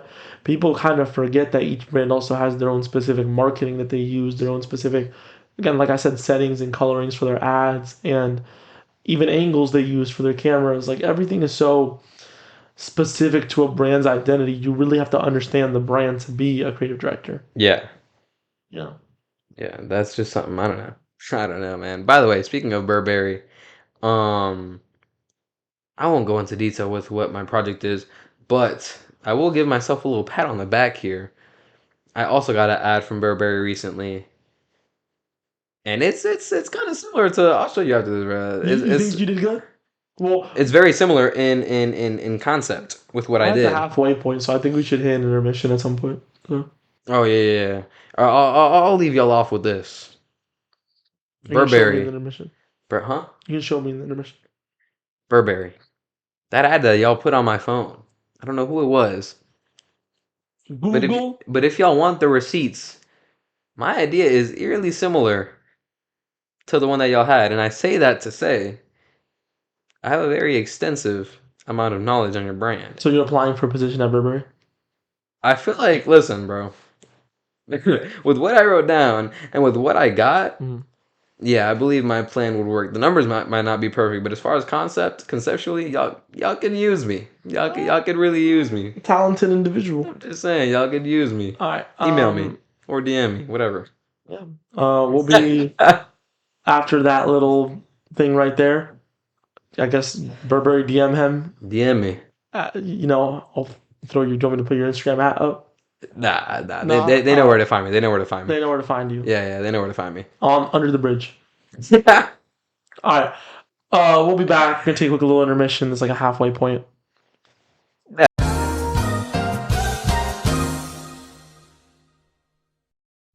And we're back. We took a little midpoint intermission. Spoke some words at y'all. Hope y'all enjoyed those words. First, I need to address what's in my lap. I made popcorn in the break because I was like, me and Derrick filming the app. We filmed like right after lunch between dinner. So I was like, let me get a little snack for this next segment because this next segment's about to be pretty fucking heat. So I was like, let me get some snacks. So I'm ready for it. Do you want to make fun of me real quick before I do my popcorn? Yeah. Before I introduce the topic that I thought of? I don't even know if I can make fun of you. Because people eat like fries and ice cream, right? Like that's something that I've done that before. Is it good? It's alright. Okay. Only at McDonald's. Okay. Well, I already don't like popcorn, guys. I already don't like popcorn. I like chocolate. Chocolate's cool. This guy's eating them together. And it's like, if it would, because he has a Toblerone, right? Cool. If y'all know what that chocolate is, pretty good, right? That's one thing. M&M's. M&M's are actually my go-to with popcorn. I can't get behind it. I can't. It just sounds like. And so to explain, because you didn't explain it all, I make popcorn, and then I throw chocolate in my popcorn. Right? Usually, I throw M&M's in my popcorn. Me and my girl always do this when she comes over. We're gonna watch a movie. I didn't have the M&M's I like, so I threw the regular M&M's, and then I also threw a Toblerone in. By the way, the Toblerone is fucking delicious with the popcorn. It's so good. It might be better than the caramel M&M's. So good. I don't know why Derrick hates on me for it. I don't know. It's like a sweet and savory mixture. It's really good. I love it. It makes popcorn so much better to throw chocolates in it. I mean, I don't know. Again, I can vouch. It's amazing. Again, I'd be in the minority nowadays, like as far as food takes, because like Gio. Gio's he's like me. He's a goblin when it comes to like unhealthy food. Just straight goblins, like glazed honey bun sandwiches. That's delicious with chicken in the middle. That's delicious. Listen, bro. I guess. And that's why I was like, I can't even hate at this point. Do I think it's like? It just sounds like it sounds like a 7-year-old tried it in third grade. I mean, it'll send me to an early grave, but it's good. But I mean, I guess I don't know. I feel like an old head right now. You are a little bit of an old head for this. Like I feel like an old head because I'm just like I guess this is what people are doing. Like I don't. People like I mean the fries and ice cream was one thing, and this is really on the same level. So again, I can't even hate. But it's just like, and again, I already don't like fries popcorn. And ice cream. Again, I've done that before at McDonald's. I think it makes the McDonald's food just better because the McDonald's I don't get it. They're made from a weird consistency, so like it's actually good for dipping. Just eat the ice cream or just eat the fries. It's sweet and you know what it is. You don't have a taste for things that are salty and sweet. Chicken and waffles is good. Well, why don't you understand honey buns and chickens? It's a glazed honey bun. Yeah. It depends on how you're making the chicken, yes. But he wasn't doing it though. He was doing it because if you're eating a glazed honey bun with a grilled chicken, no. No, it's gotta be But if crispy. but he was doing like that with ham and like cheese, Oh, that's weird. I don't get that. like ham and cheese. Like, what? This, I mean, I guess I'll just throw this into the fries and ice cream category. Okay, sure. Sounds horrible, but whatever. But like, No, this is good. I like it. I I can't. like it a lot. I can't do this. I can't. I like it, and it keeps me nice and like regenerated for the podcast. Yeah, I just want y'all's opinion. Yeah, just Drop it down in the comments. Is yeah. popcorn and chocolate valid? Should I try it or You should what's that? Should just any of them? just grab a good sample. Or just go for the center here? You probably got no chocolate in that. The straight popcorn. Grab an M&M. An M&M? Yeah. Oh, nice. Okay. And just pop it in with the Yeah, pop it in with the popcorn. just one. Do you just do one? M&M with a little bit of popcorn. If you like, I just grab a handful and just toss them around. Hold up, the M&Ms are hard to grab.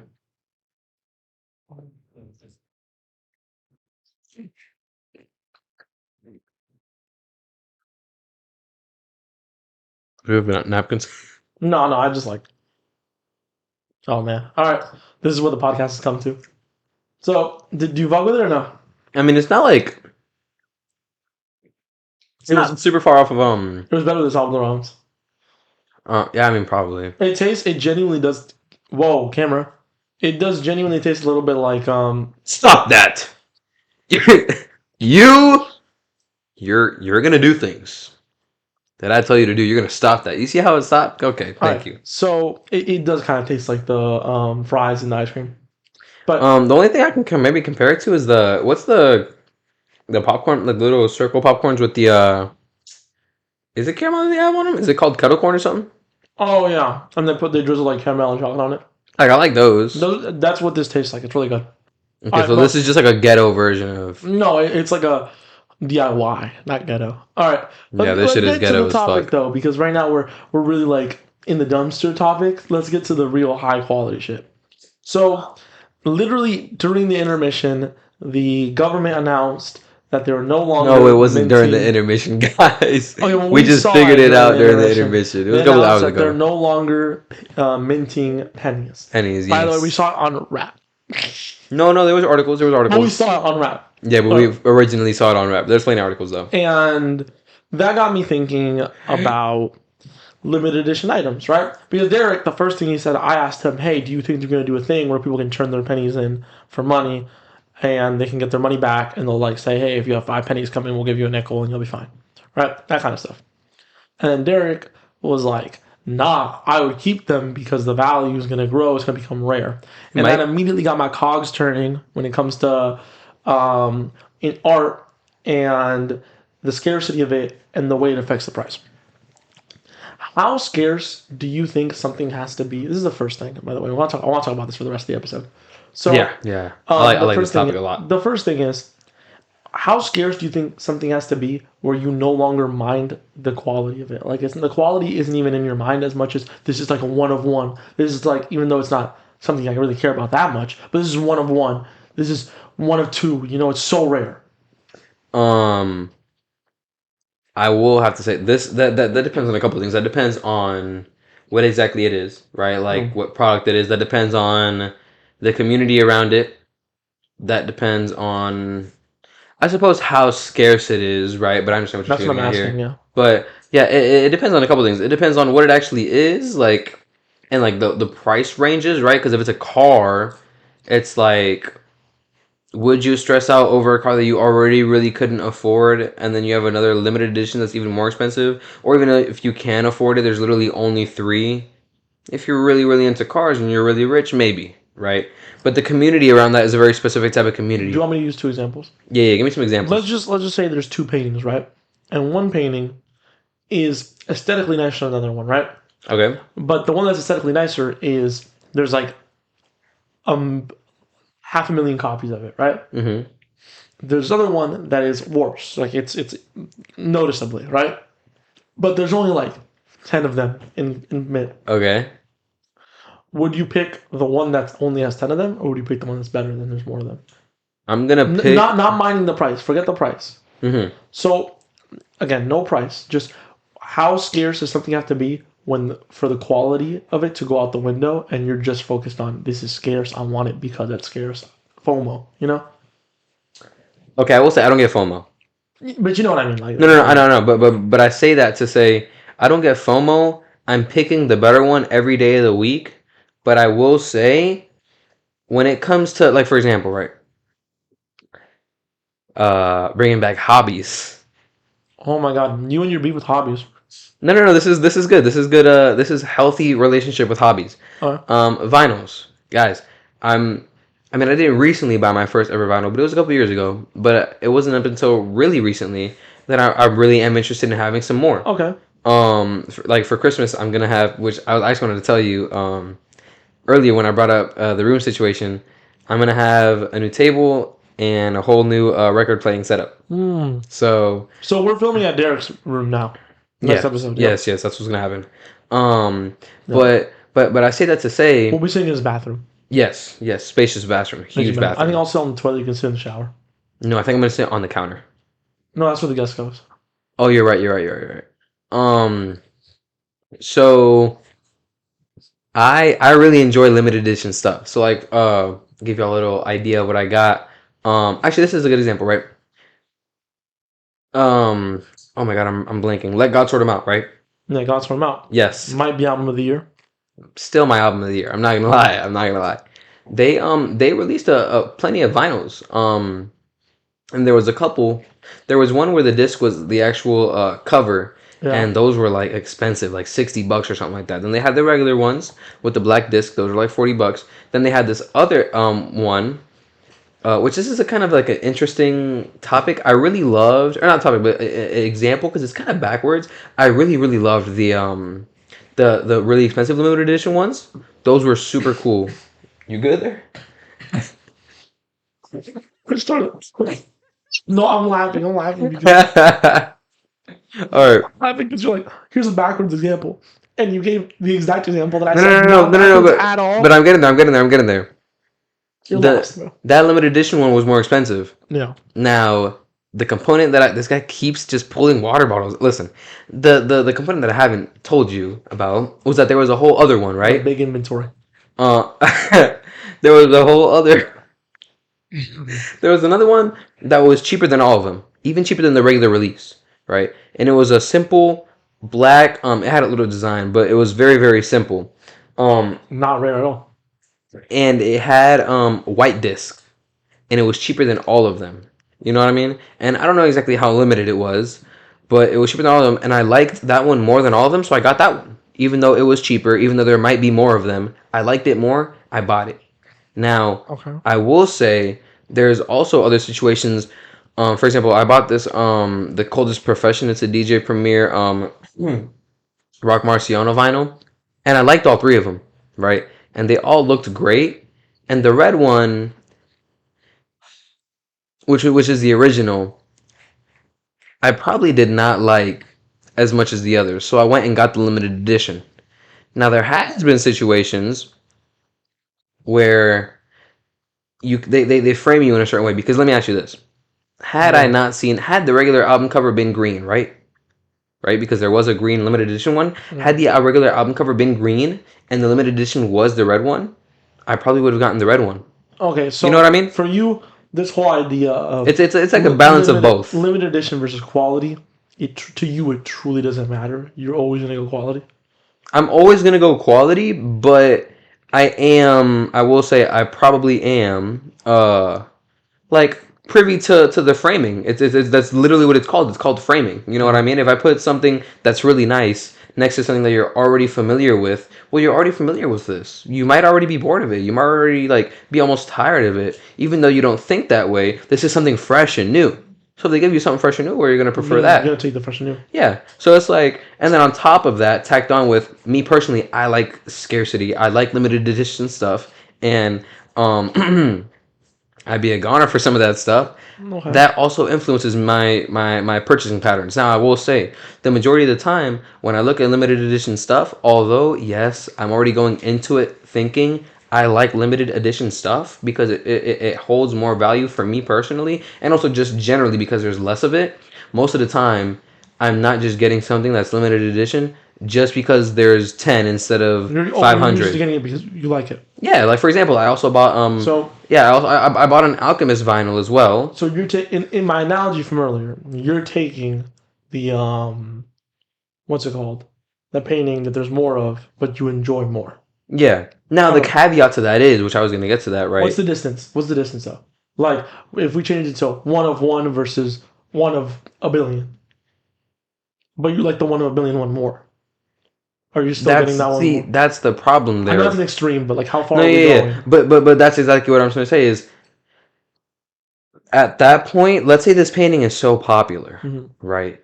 That it's like everywhere. Even if I love it, even if I absolutely adore it, it could be, and again, this is very specific because it could depend on how it's presented in life. If it's on every single corner of every single fucking city, okay, I'm not gonna get that one, even if I like it more. Okay. You know what I mean? But something like, for example, I'll say Elden Ring, FromSoft's biggest game, one of the biggest games of all time, and one of the best games of all time, if not the best. Everyone loves it. There's things about it everywhere. Well, no, but everyone that has played it and they like it, they love it. Game journalists despise it. Yeah. But everyone Fuck that you. yeah, bro, everyone that you're wrong. By the You're way, wrong. you're wrong. You're simply flat out wrong. It's too hard. Get good, like bro. genuinely get good, bro. Yeah, Fuck genuinely, off. actually. All right. But things like that. People that like it love it. You know what I mean? Like people that like this game really do love it. And I'm not ashamed or afraid or against being one with the masses. Like I like sharing experiences and You're not scared of being like, oh, it's popular and I want to be and different. I want to and yeah. You know what I mean? We have a friend like that. Yeah. So I like I'm playing with him later today. Yeah, I like them. But I will say it does depend. You know what I mean? With vinyls, I'm a sucker. And when I say stuff like, listen, for example, Pinata. No. What is it called? It's one of Freddie Gibbs' albums. Is it Bandana? I think it's Bandana, guys. Listen. Freddie Gibbs? Yeah, I think it's Bandana, and there's a vinyl. Fact check me. And yeah, I'm pretty sure it's Bandana. If not, it's Pinata. There's a anniversary edition. And does it look cooler than the original? Maybe not, right? I think it does, so I'm buying that one. On the contrary, right, and that one's limited edition. On the contrary, to get at what you're saying, Alchemist has this it's really an EP called This Thing of Ours, right? I love it. I love that one, and I really want it really badly. And Alchemist? Yes, and I've never heard of it. Yeah. Whoa. Yeah. And so should I check it out? Absolutely. Oh my god, it's so good. It's only like 4 songs. Send it to me after though. Absolutely. And it's only like 4 songs, and it has an alternate cover. And I sat down, and this is what I mean by framing, Tomas. I sat down and I saw the alternate cover, and I was like, "Oh my god, limited edition! I want it!" Right? And that was gonna be my choice. Then over the week, I sat there and really looked at both of them, and I was like, I like the original more, like visually. You know what I mean? Mm-hmm. So yeah, limited edition stuff. For example, in vinyl, it differs between products for me. But in vinyl, it absolutely has an influence on me. So absolutely. Outside of by the way, I'm talking from a consumer point of view because I will get to another point of view, and I think you're gonna fuck with this heavy. Okay. In a sec. So from a consumer point of view, obviously, you're buying something for your own enjoyment. Yes. That's it. That's all we're doing here. Not for me necessarily, because again, sometimes I'm not talking about collecting because that's what topic I want to talk about in a second. Collecting. Okay. No collecting, just you're buying something because you enjoy it. You don't have a collection of this thing, that kind of stuff. Yeah, why would I buy something if I don't like it? Of course. You're usually gonna pick. I'm not saying something bad versus something good. I'm saying something that's really good versus something that's good. And then the good thing is like 1 of 1. The really good is like 1 of 1,000, 1 of 20,000. Yeah, sure. So you're picking the 1 of 20,000. You think to you the enjoyment that you get out of it is more important than the rarity of it. Yeah. Again, aside from those very niche situations where this has presented itself, you know what I mean? Listen, yeah. So again, in that scenario, that's what you're picking. I Agree with you. Personally, if it's not something I'm collecting, I'm gonna pick the quality aspect of it always because I'm gonna get more enjoyment out of it, all that kind of stuff, right? Like, for example, if do you gatekeep?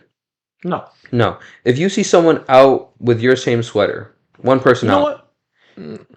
H&M Japan. H&M in Japan. If you want to go to H&M in Tokyo, you can get yourself this. Batson.com or Batson.us. But if you see someone, Onisuka Tiger. if you see someone Right, with this come on, bro. this sweater, or you know Yeah. what, we'll go with the kicks. If you see someone with those kicks out, are you gonna Onisuka trip? Tigers? No. Are you gonna trip? If you see two people out, Forget trip. I'm gonna look at him and be like, yo, we got the same shoes. okay. What's Now up? what do you see over the course of 3 months? You feel like you've seen 50 people with those same damn shoes. I'm gonna be so happy. I started a trend. No, but not That's necessarily, genuinely how I feel. That's not genuinely how I necessarily feel. because you started it, just because people just like them I that know. much. It's in my head. I'm like, I was before the curve. I'm really happy. And then Okay. and the thing is, when they eventually go out of style and people stop using it, I'm gonna keep using it because I used it before I enjoyed it.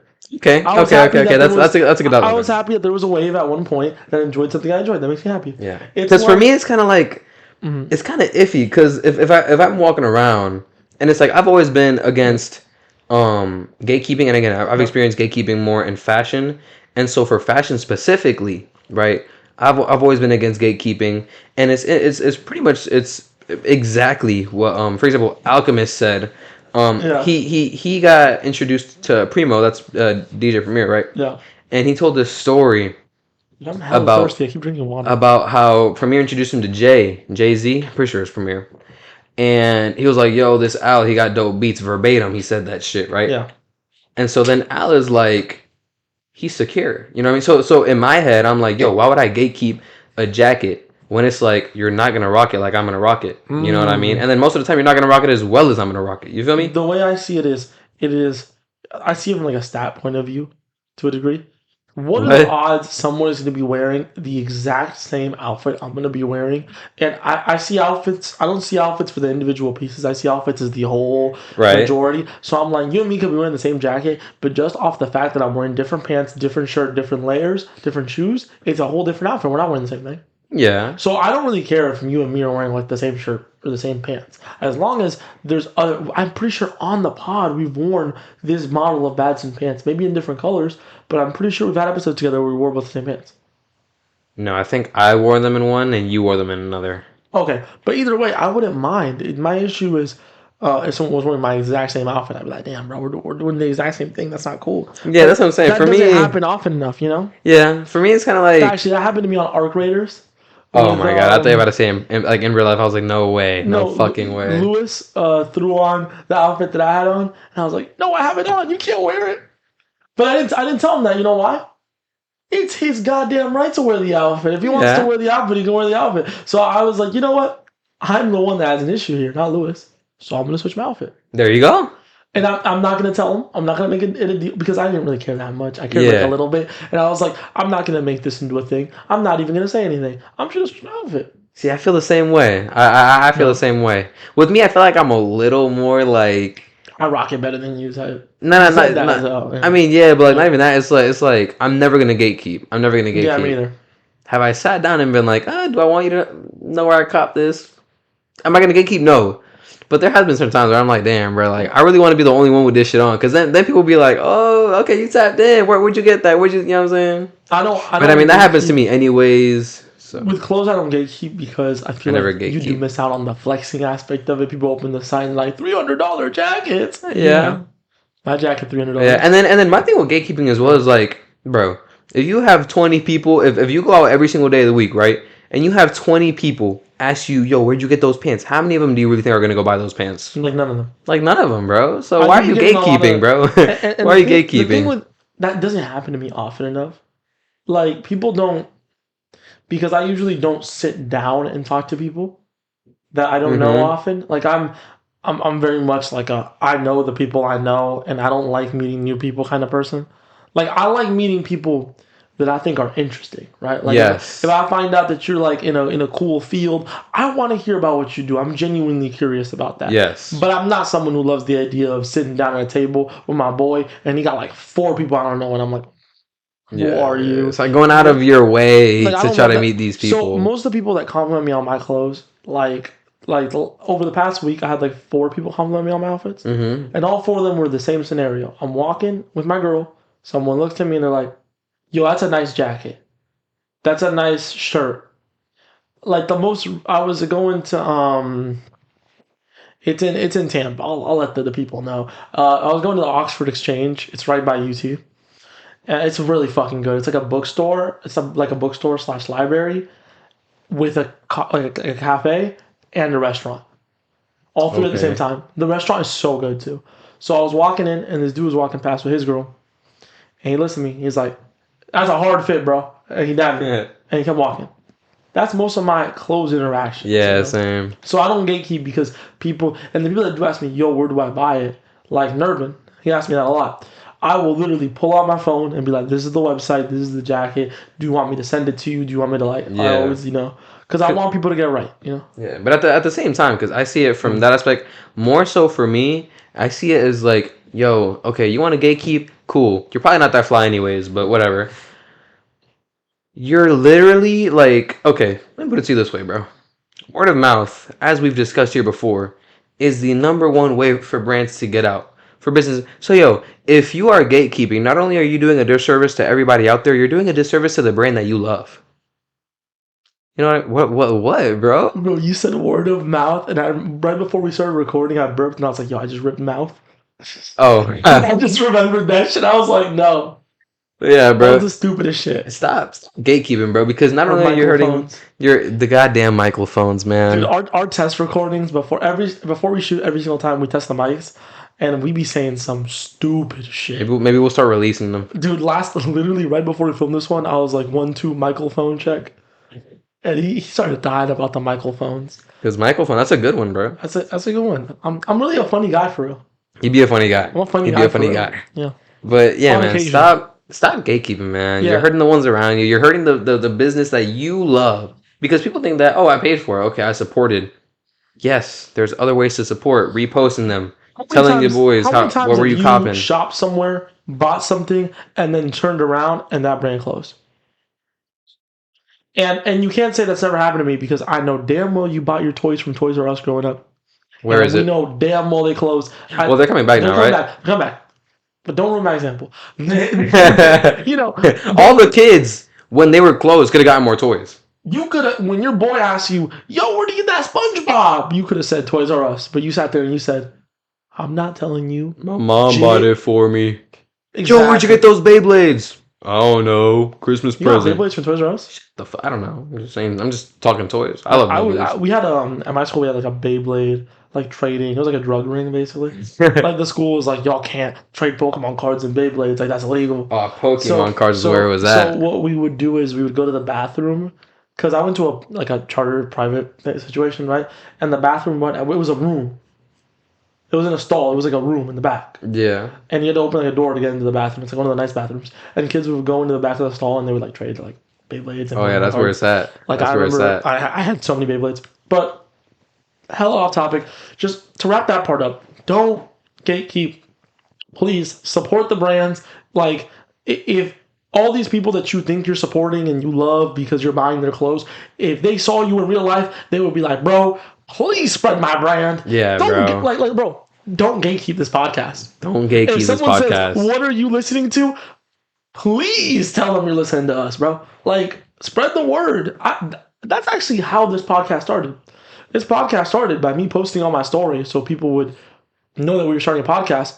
And the main message behind the stories I was posting was spread the word.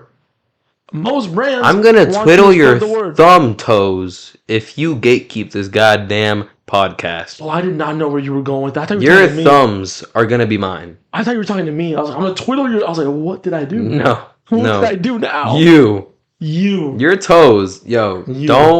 Don't fucking aggravate me, alright? Yep. Your toes are gonna be mine. You right there, Gio? And everybody behind him. Everybody behind him. And that schnoz. Alright? Understood? Gio, thank you. I didn't say this, by the way. I said it, but I love you, though. And you be hating on me, and I didn't say it. I love that man to death, man. Come on. We all love Gio. Don't gatekeep, A genuine brother to us.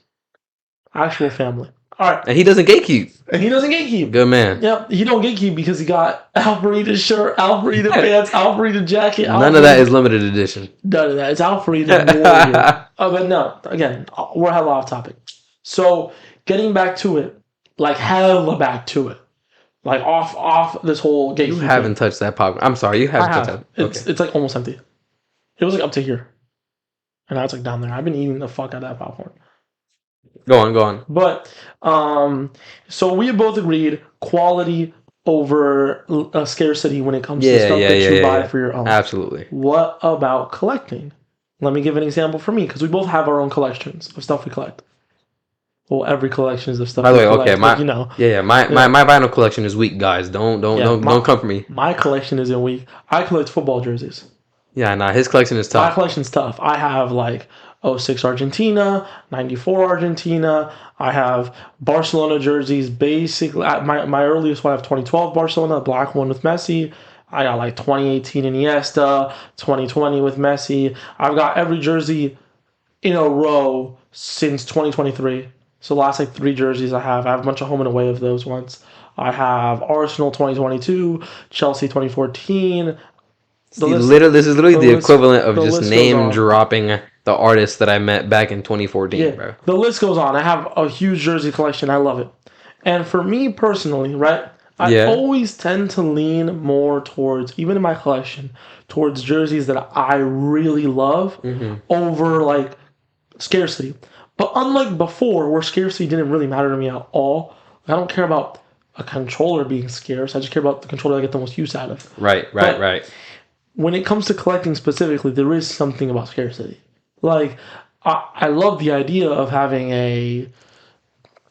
I don't even know, like a really old jersey for maybe a team that I don't really give too much of a fuck about. Even if it's like I'm not a United fan, but if someone gave me like a George Best jersey from like fucking ages ago, like the 80s, I'll if it's like that. Fragile and like not as sturdy or well made as some of the others.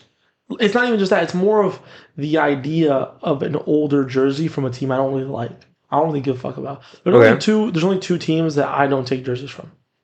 I will never own a Real Madrid jersey. Fuck Real Madrid. I like y'all. Puta Madrid. And whatever that means. And I will never take a Brazil jersey. Fuck Brazil. Wow. Not Brazil the country or Brazilian people. The team. Right? Brazil as a place and as a people. Love you guys. You guys are our neighbors. We love you. Y'all are cool. Y'all cool as fuck. Brazil in footballing terms, fuck y'all. Y'all are the favorites for like every World Cup, and they always lose. Yeah.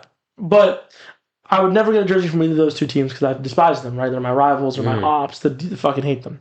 But maybe a team I really don't care too much about, like Chelsea, Dortmund, Bayern. I'm not a fan of those teams. I don't really care. I'm only a fan of one team. So I would still buy their jerseys, especially if it was something more limited, like an old Bayern jersey. You offer me a Gerd Muller jersey. He played a long time ago. It's hard to get one of his jerseys, you know? So if you have a jersey, right, that is from one of those teams that you don't really care too much about, or maybe it is from a team that you do care about, right? But I don't like the design of it. But maybe you don't love the design, or maybe you know you're not going to get too much use out of it. Maybe it's a little more fragile. Maybe it's old. Maybe you're not going to wear it. Are you still buying that? If for the scarcity, yes, that's what I'm saying. Scarcity does matter a little bit more when I'm collecting. To me, it's still not the deciding factor. I still mainly buy jerseys from Barcelona. I love Barcelona. I bought an Arsenal jersey a few years back because it was a year that Arsenal had very nice jerseys. You know, I like to stay on the trend of buying jerseys that I like, but sometimes I will buy scarce jerseys. I actually recently I've been trying to get this 1990. Or well, you got his target set. I'm not sure if it's 4 or 5. It's the year that Dortmund made a really good run in the Champions League. Yeah, I was gonna get that Dortmund jersey. I'll put it up on screen. Fuck it. Yeah. And I've been trying to get that jersey recently. I'm not a Dortmund fan. I don't watch Dortmund. I don't care about Dortmund. It is just a jersey that is quite nice and is rare because of how old it is. Okay. And that is really what I chase. Sometimes I do chase jerseys simply because of the age. I was looking at a That's cool Ronaldo because of the Nazario, age. That's interesting. and that. But when it comes to football jerseys, the age is usually what makes it scarce. Okay, okay, You know, okay. because a team makes the jersey and the season ends, and they make a new jersey. So the further removed you get from the season where they made the jersey, the rarer it's going to be. See, that's interesting because why I asked you that question was for well, when it comes to vinyl, right? So you know how some of the discs you have the regular black disc, Yeah, and then you have colored discs, and then you have I forget exactly the exact name, but I'm a vinyl guy too. I yeah, don't do. discs that have pictures on them. Mm. So I asked you that because for me personally, right? Pardon me. I have design discs, Yeah. right? And those play worse than regular traditional discs. Oh, but you still get them because But I still get them. Exactly. That's why I asked you. You might not get as much use of it, or when you wear, you might have to be a little more cautious, jump through some more hoops to get everything out of it, or you might just not wear it at all. For me and for some other vinyl collectors, right? We get these discs knowing that it's gonna sound a little bit worse. I have a perfect example for this actually. Yeah.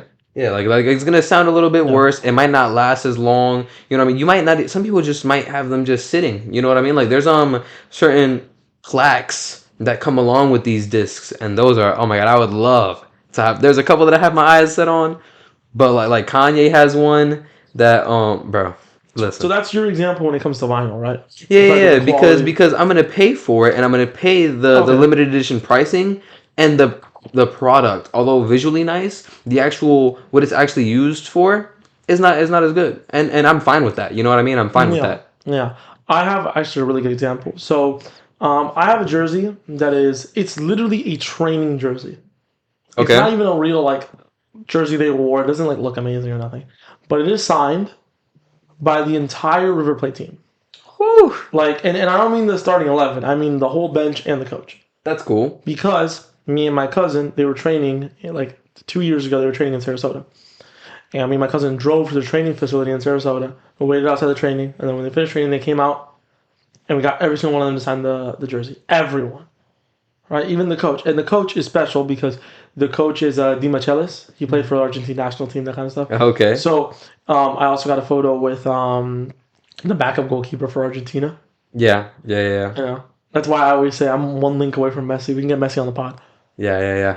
I call up Armani. Armani can get him on. By the way, his name's Armani. Tough name. That's a tough ass name. But that jersey, I can't wear it because I can't wash it.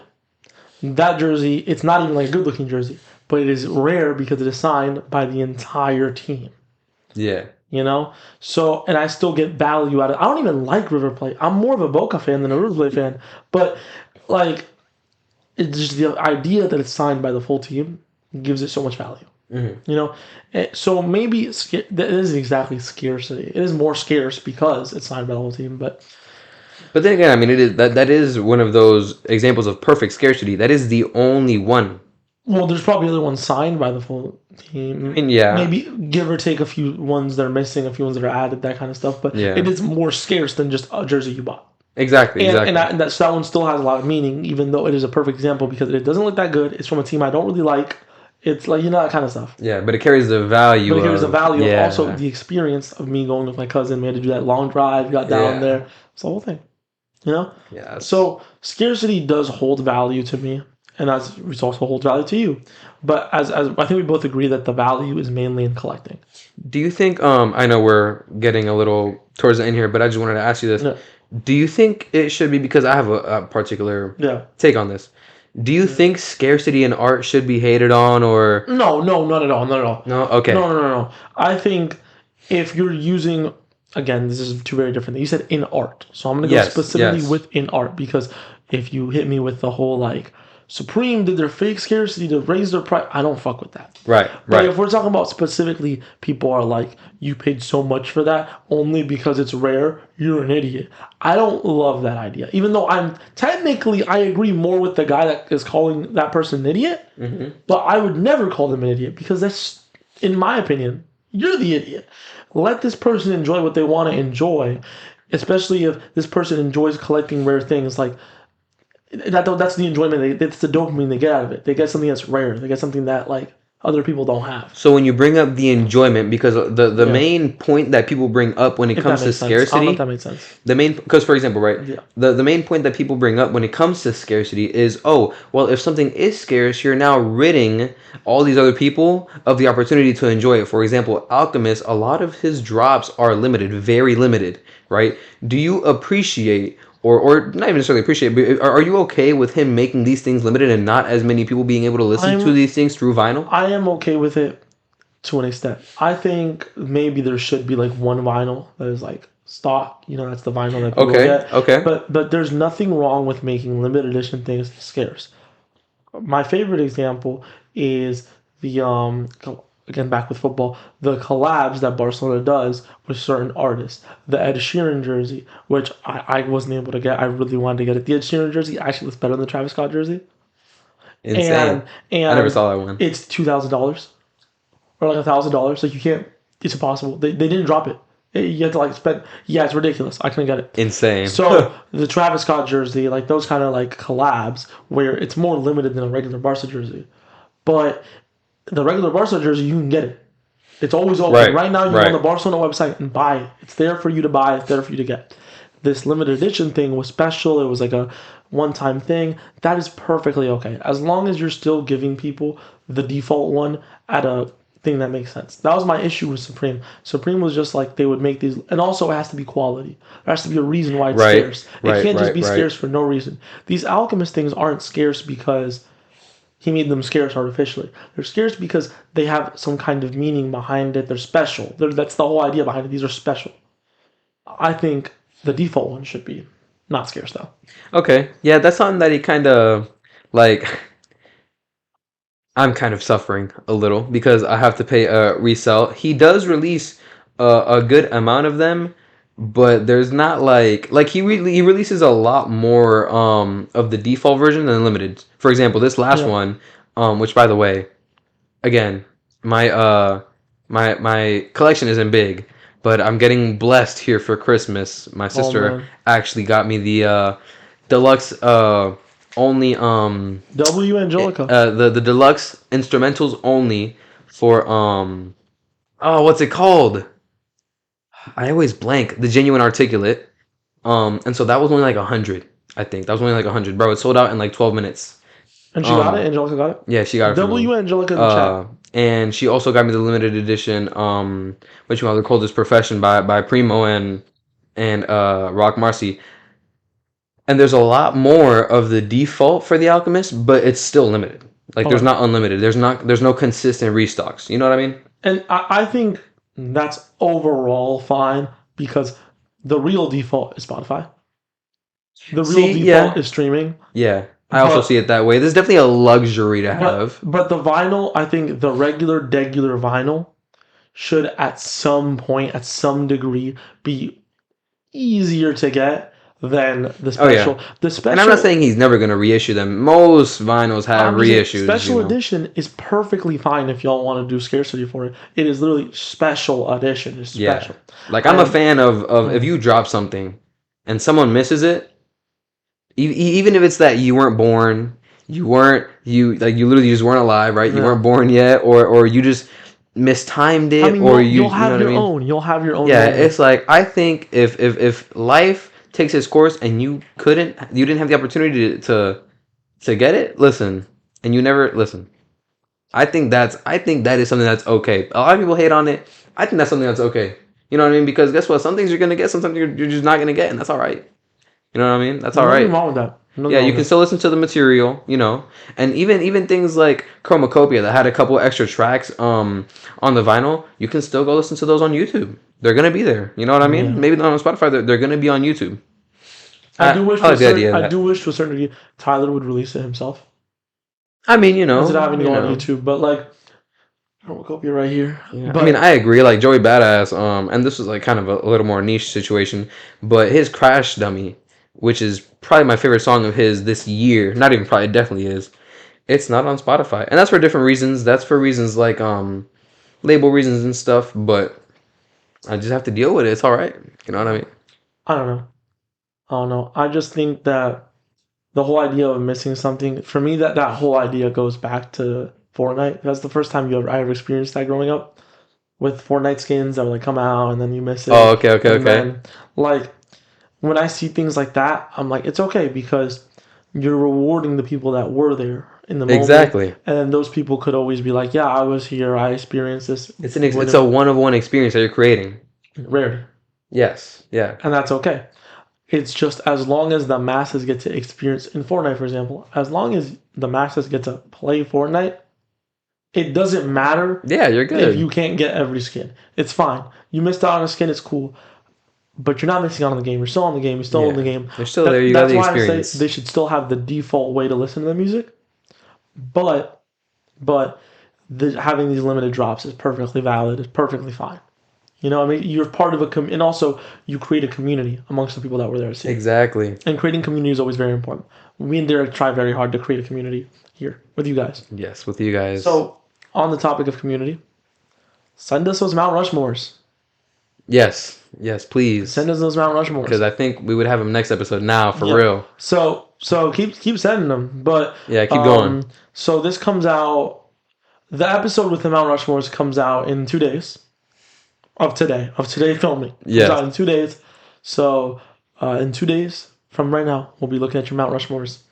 We'll throw one up there. We'll get rid of Charlie. Yeah. We'll replace him with a Mount Rushmore. Shout out Charlie again. Shout out Moist Critical. Yeah, He's a fellow Tampa native. Shout out. Let's hope. Hey, we got geographical connections. We can get him on. Let's hope we can reach out. Maybe get him on one day. Come on one day. I'd love to just talk to him. Just talk to him. Yeah, like just have talk to him. A stupid conversation with him. Yeah. Just I love a lot of his takes. Sit down and be like, listen, Charlie. Do you prefer to like piss standing up or sitting down in your own house? Which way do you peel the banana?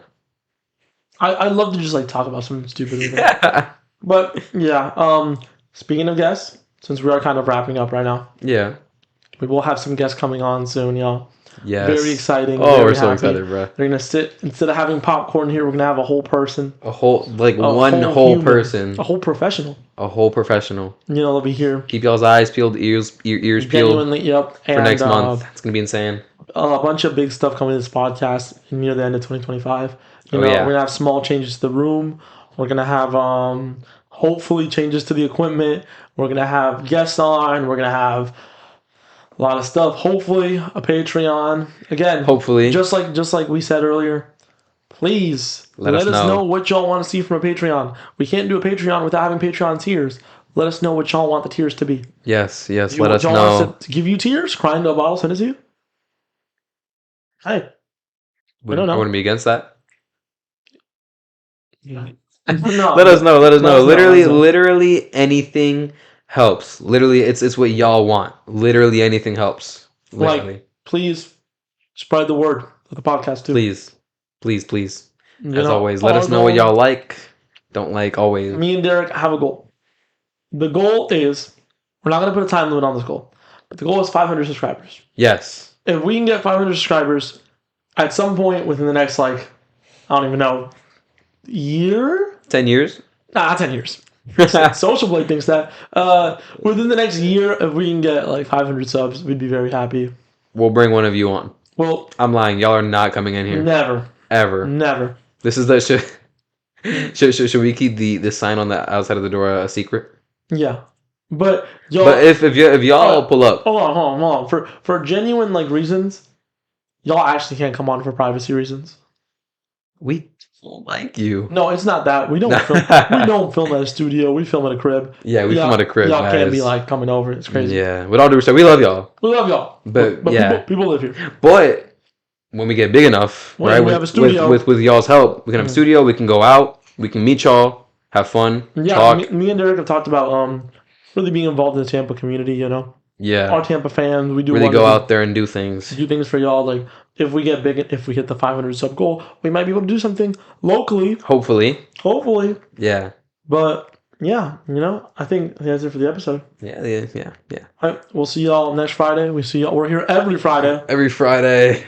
Y'all already know. Yep. Let us know in the comments what y'all want, what y'all don't want. The Patreon, last 2 episodes of Dispatch everything came out 5 hours ago. Go check it out. I'm gonna play those. I'm gonna keep playing Arc Raiders. Derrick's gonna catch up on Dispatch, so next episode we can talk about it. Yes. Yeah. All right. Genuinely, though, we'll see y'all next episode. Y'all have a good one. Have a good rest of your day. Peace out. Peace.